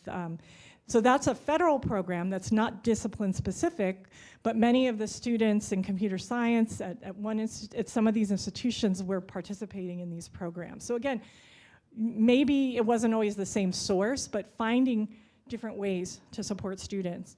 Getting involved in this external boundary management with funding, so the National Science Foundation, industry partners.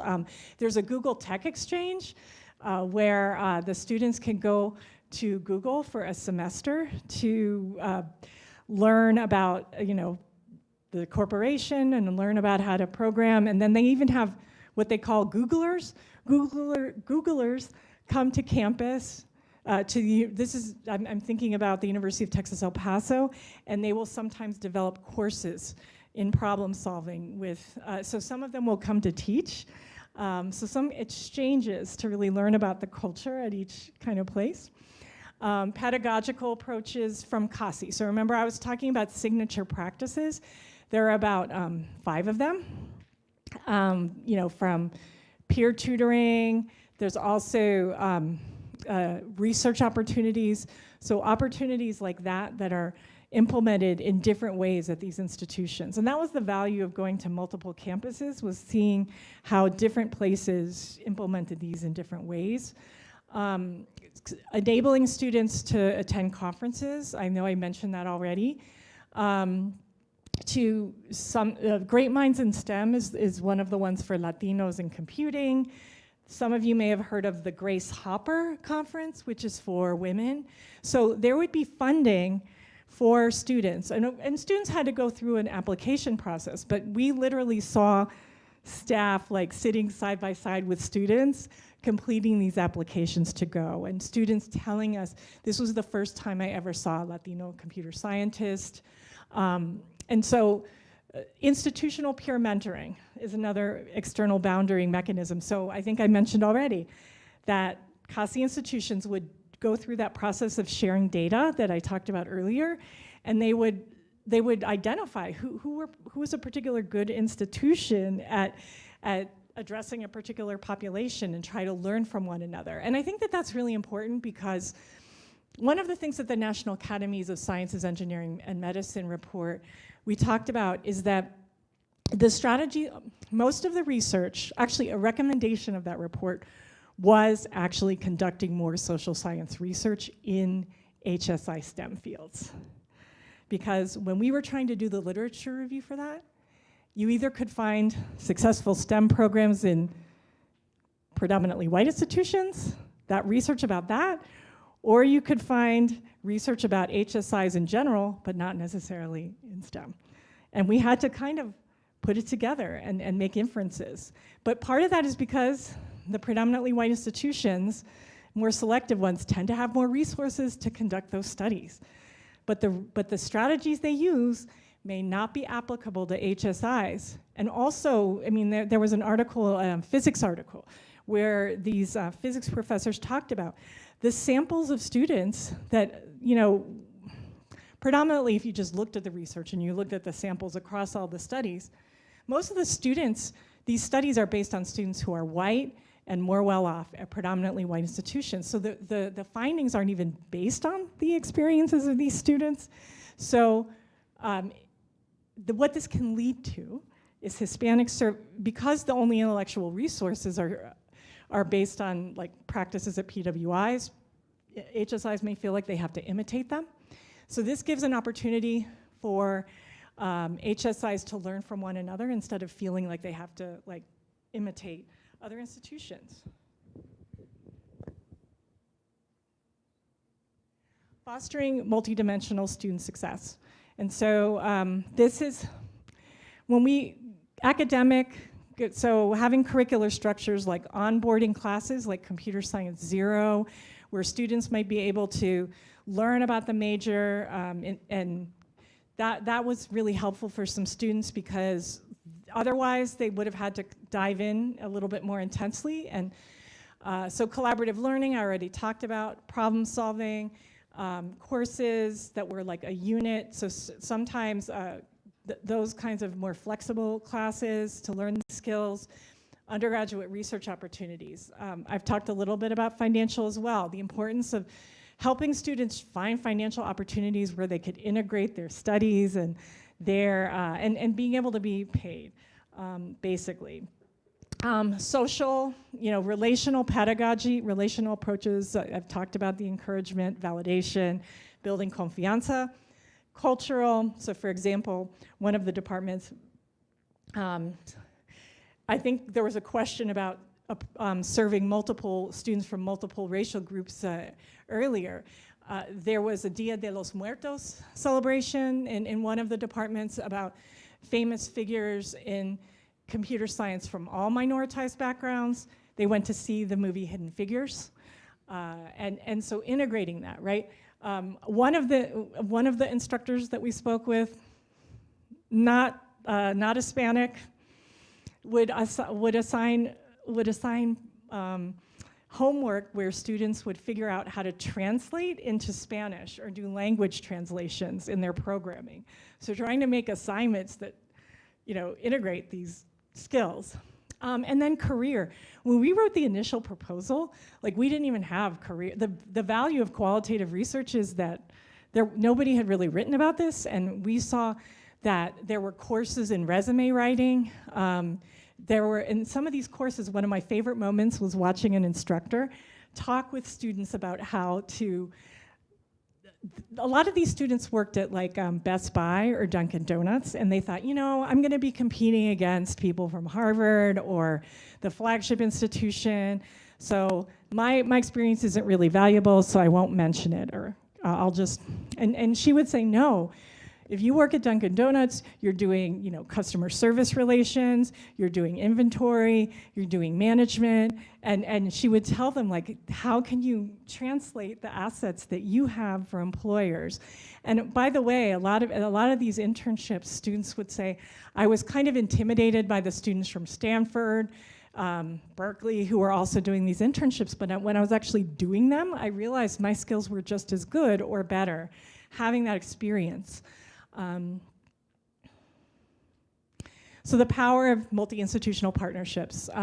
So those were the 3 themes from the data, and so one of the things I kind of want to circle back to is the power of partnerships and multiple institutions coming together, that HSIs can develop inclusive excellence on their own terms instead of imitating predominantly white institutions, that HSIs can learn from one another, that multiple kinds of HSIs can engage with one another, which we've already talked about a little bit, and that from that, we can clarify and refine HSI servingness approaches. So for example, learning that accreditation might be a really important element of servingness in one discipline, maybe less so in another one, but that's a finding, right, that we can use to enhance frameworks of servingness. And I just want to acknowledge in this research several National Science Foundation Awards, computer science, the whole CASI team. Ann Gates has been a central figure in that. She's at University of Texas El Paso. Several of my colleagues in geoscience also. So I know I talk more about computer science, but a lot of these elements applied to programs that I've seen at an HSI in geoscience. And my colleague Jessica Rivera, who helped me with the social science research. And I've got references. And I think that is it for my talk part. And I will be around if you have questions.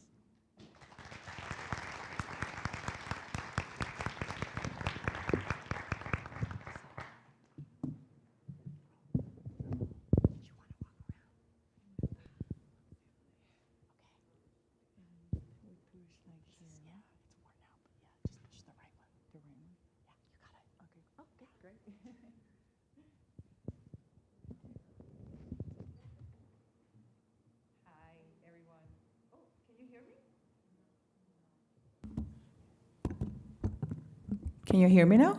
Okay, great. Thank you. Again, thank you, Dr. Anne-Marie Nunez. You have given a lot of for us to think about, and I'm going to follow up with a very short presentation about what's happening here at the University of Utah. So I'm going to be talking about Excelencia Latinx initiatives at the U. So for those of you who are not familiarized to what it is Excelencia in education, let me see if I can. There we go. The mission is to accelerate Latino student success in higher education, thereby expanding our country's human capital and leadership. They link research, policy, and practice, and Excelencia promotes institutional practices and educational policies that support Latino student achievement.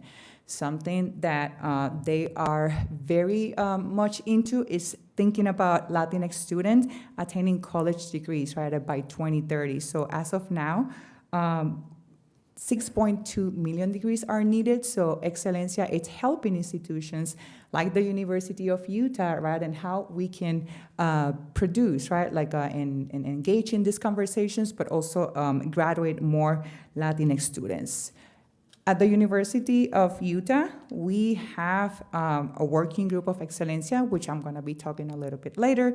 But one of the very important accomplishments of institutions that are part of the Excelencia group is the Seal of Excelencia, which Dr. Nunez mentioned a little while ago, right? And this is a national certification for institutions that strive to intentionally serve Latinx students. They have a framework of Excelencia that is composed by 3 different pillars. So data, of course, practice, and leadership. And when we think about these 3 aspects, what do they mean? The data, of course, is how do we use data to inform our efforts.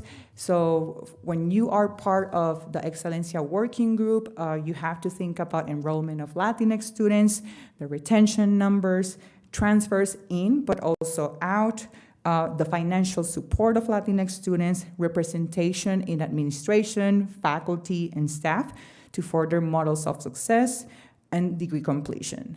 The second component of their framework is practice, so how to implement evidence-based programs and policies to achieve desired results for Latinx students, right? So it's not only thinking about, well, maybe this initiative can function and could bring success, but they have to be supported by data, okay? And the last component of their framework is leadership. In other words, do we have the right institutional strategies to support the work, right? And this is going to be very specific to each institution, right? So how an institution mission, their goals, and their strategic planning, for instance, fits right within that aspect of serving Latinx students. Here at the U, we have, as I mentioned before, an Excelencia working group, and we have made advances in increasing the number of Latinx students who are enrolling at the institution. But we need to see areas, right, that we can enhance in terms of like engagement, retention, but also graduation. The U remains committed to developing new ways to serve Latinx students with purpose, particularly in areas increasing their sense of belonging and improving the U's campus climate as a whole. The Seal of Excelencia strives to go beyond enrollment to intentionally serve Latinx students, and that's something that I think that you have heard throughout the morning, and I want to emphasize that again. In terms of like the Excelencia working group in the U, we're relatively new. It would started last summer of 2022. It's led by AVP Dr. Dan Guido. He was here today, but he had to move to another session, as well as Trisha Sugiyama. And what's amazing about this Excelencia working group is that it's an interdisciplinary group of people, collaborative working in terms of like trying to think about how we can intentionally serve our Latinx students here at the university. So if you look at the slide that I have here, I wanted to highlight the different colleges and divisions that are included in this group, because I feel that sometimes we think of certain offices or departments absorbing or doing this type of work, but here at the U, the Excelencia Working Group composes individuals of equity, diversity, and inclusion, the College of Social and Behavioral Sciences, people at the College of Social Work, the School of Businesses, the Honors College, the College of Education, the College of Engineering, the College of Nursing, the College of Science, the Center for Equity and Student Belonging, the Graduate School, the Diversity Office, Advancement, the Graduate School in terms of like admissions, and lastly admissions, right? So it is important for us to point that out, because that means that there's a lot of people thinking, right, from their respective fields, right, thinking about how we can serve better our Latinx students. it's everyone's responsibility, right?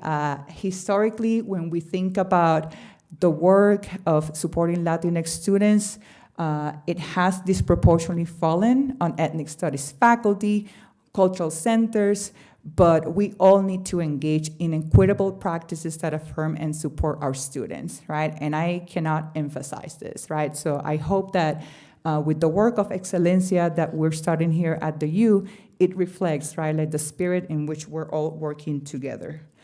I'm going to give you a very quick 3 examples, right?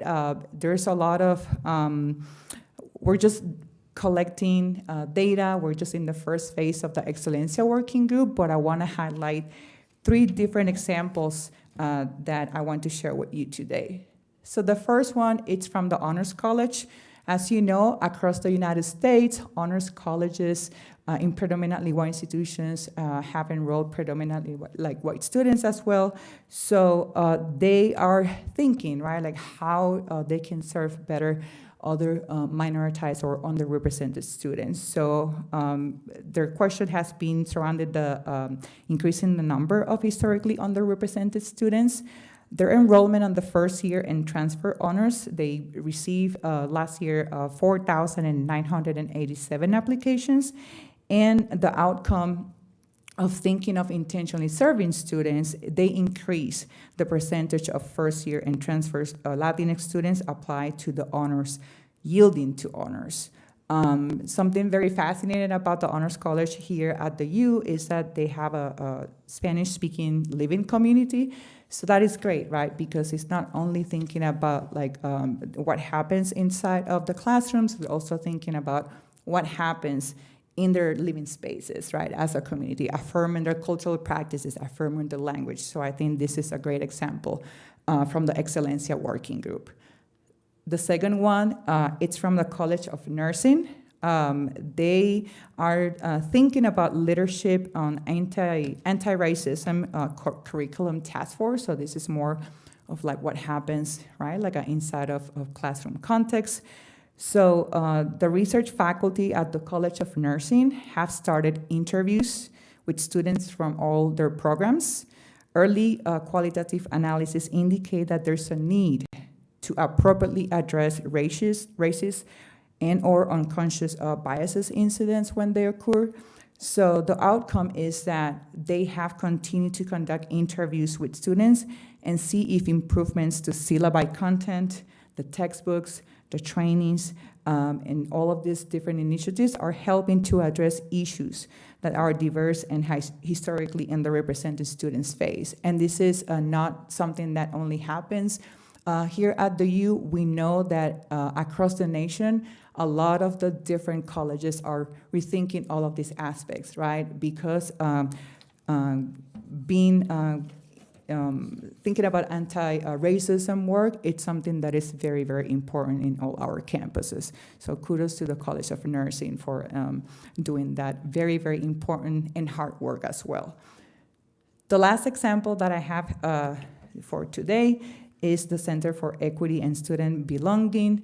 We had, I don't think that she's here, but the director, Kasi Zamora Katkar, is doing an amazing job.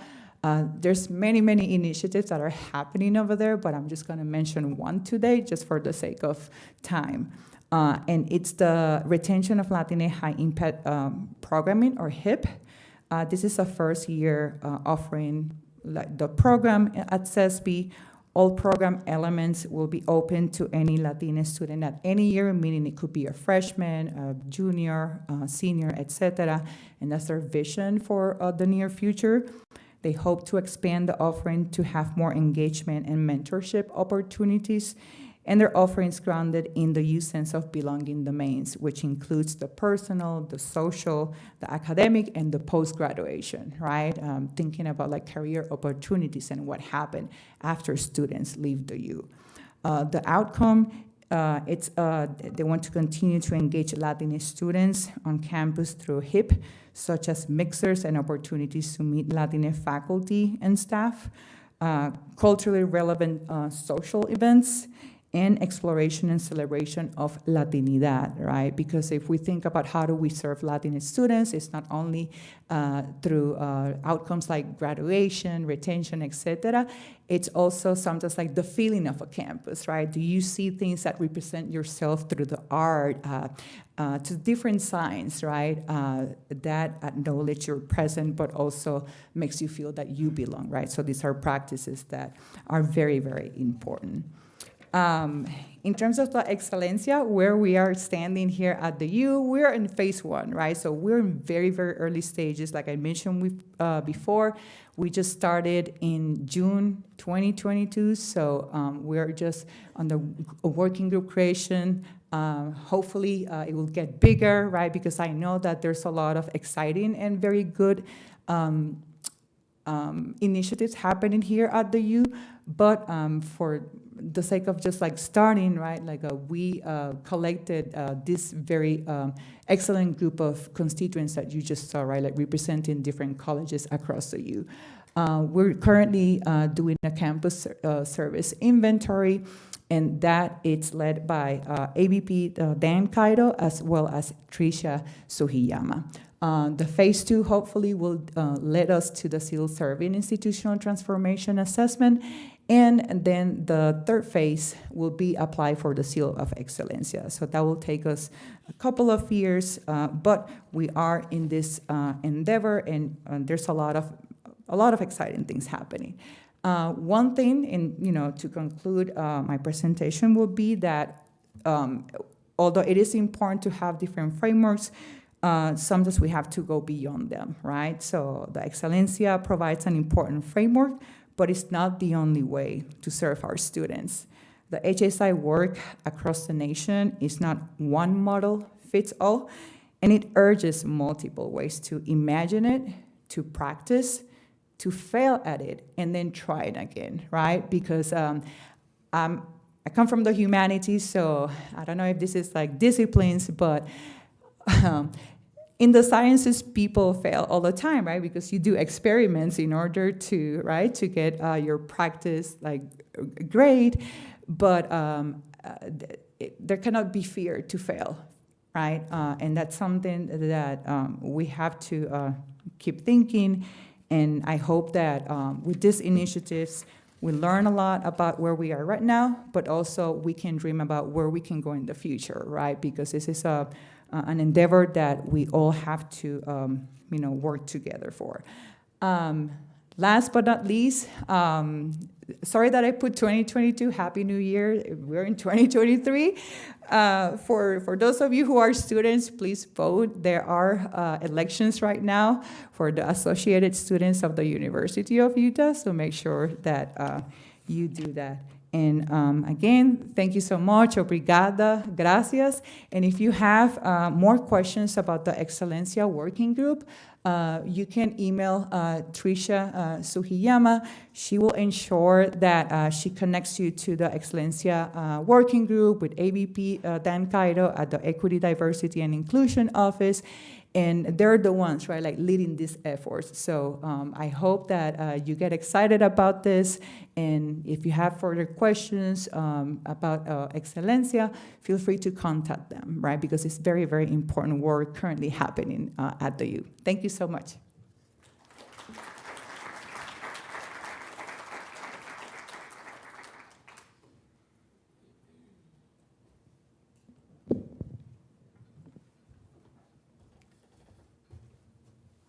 So we're going to take, I'm sorry, I saw a hand. Were there questions? Okay.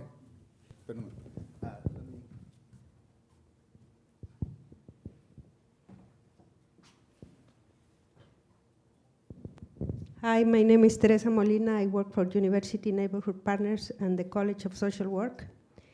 And just from the presentation, I'm listening how we can match like institutional leadership with grassroots movements. We were approached by the College of Social Work to create a Spanish-speaking online MSW program. And then because of accreditation, we thought, oh, maybe we should move to a bilingual program so we pass the hurdles, right? The ones that we're mentioning here. This is a partnership that needs to be built with grassroots and the higher education.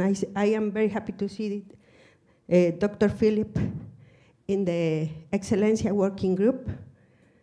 And then we have pilot information, data, on how we can move people from peer support to BSW to MSW. People who have the asset of being fully bilingual and who are ready to take these opportunities. It's an effort that calls for changing the culture. And I don't know, I'm not engaged with the Excelencia group, but I would like to join it as a way to support this effort. It is crucial. We talk about the higher leadership, and they said, can you do this in nursing? Can you do this in other fields? I think we can. There are multiple professionals in all these fields who are coming to serve the increasing Hispanic population, who are fully bilingual. Fully bilingual, that's the key. We just need to have someone to open the doors. Thank you.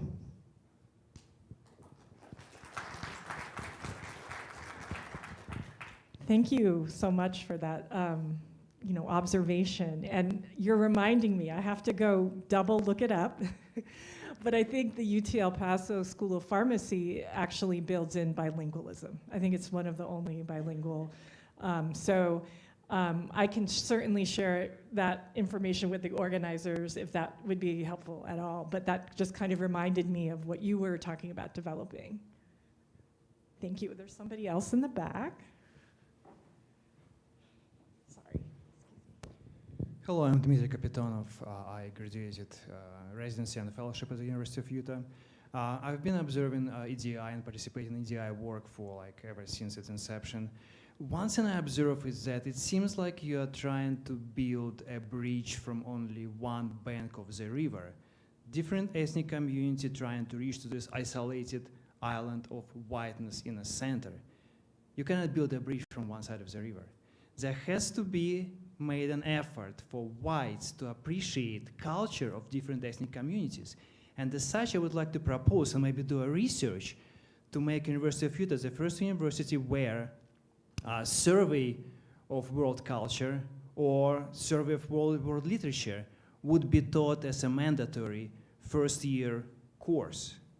It would force the whites to open up to ideas from other cultures. So this would be the bridge coming from the other side of the river. So not only we pushing Hispanics, African Americans, other ethnicities, but we also help whites to appreciate the significance and contribution of other cultures. Thank you.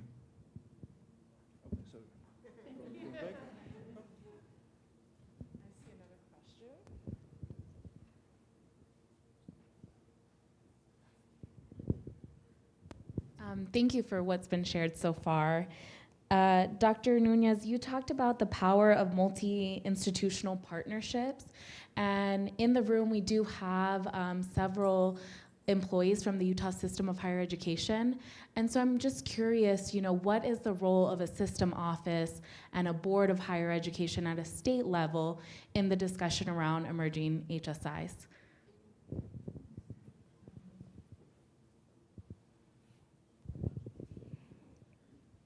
It's really interesting that you asked that question because in exactly 1 week, I'm doing a keynote to the University of Texas system on infusing servingness into a data analytics approach to promote equity.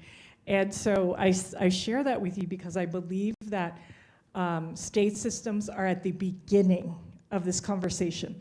So I know a little bit about what the University of California system's doing and what the University of Texas system's doing. So I would say that those systems are probably, in my awareness, talking the most about servingness and thinking, even using language like, what does it mean to be a system of servingness?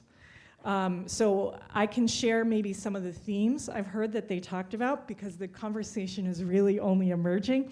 And I will have a better answer for you next week. After I go through this, but let me share with you at least some of my understandings. I mean, I think one of the conversations that these systems are having is what kind of data are available to be able to measure, outcomes related to the seal of excelencia, measure outcomes related to servingness. As you all know, or those of you particularly in state level data know, state data vary widely. So for example, Texas has a great longitudinal data system that follows students, individual students, whereas California, their data systems are a little bit disconnected between K-12 and post-secondary education.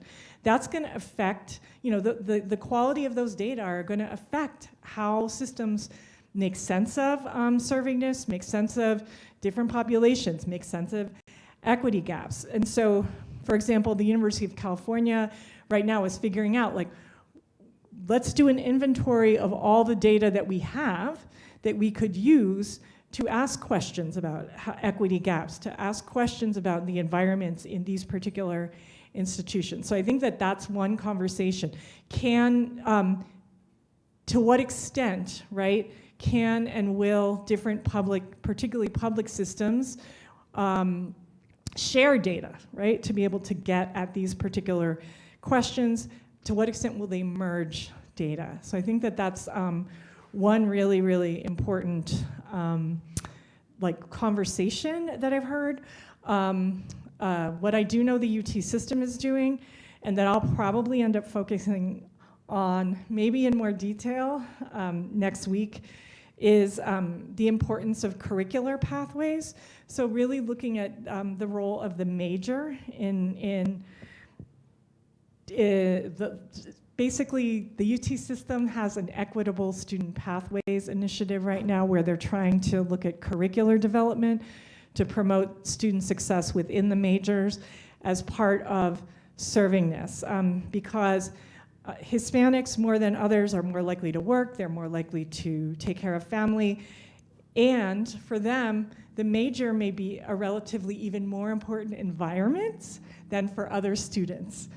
So that kind of persistence in the major is really important. One of my colleagues at UCLA, UCLA is not an HSI, but they just hired, a director of HSI initiatives, and they're really, becoming cognizant. And, one of my colleagues who's a leader in the world of, a leader in higher education research, she has been, sharing with me that she has been going to them and saying, we need to pay attention to majors. We need to pay attention to year-to-year persistence in the major. Graduation rates in the major.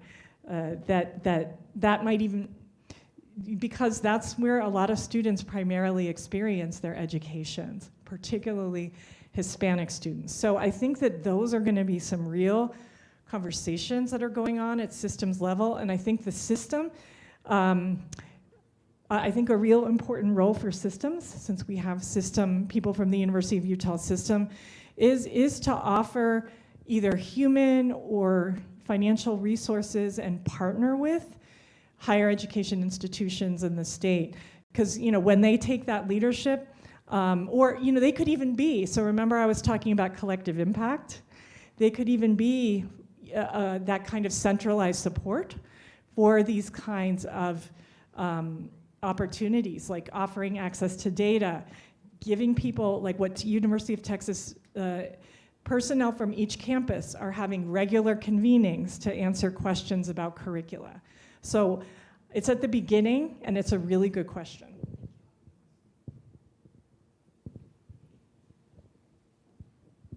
Anyone else have questions? I think this session was supposed to end at noon, so. Terrific. Thank you so much. Thank you, Dr. Nunez. So we're going to take a brief break. They're setting up for lunch out in the main hallway out here.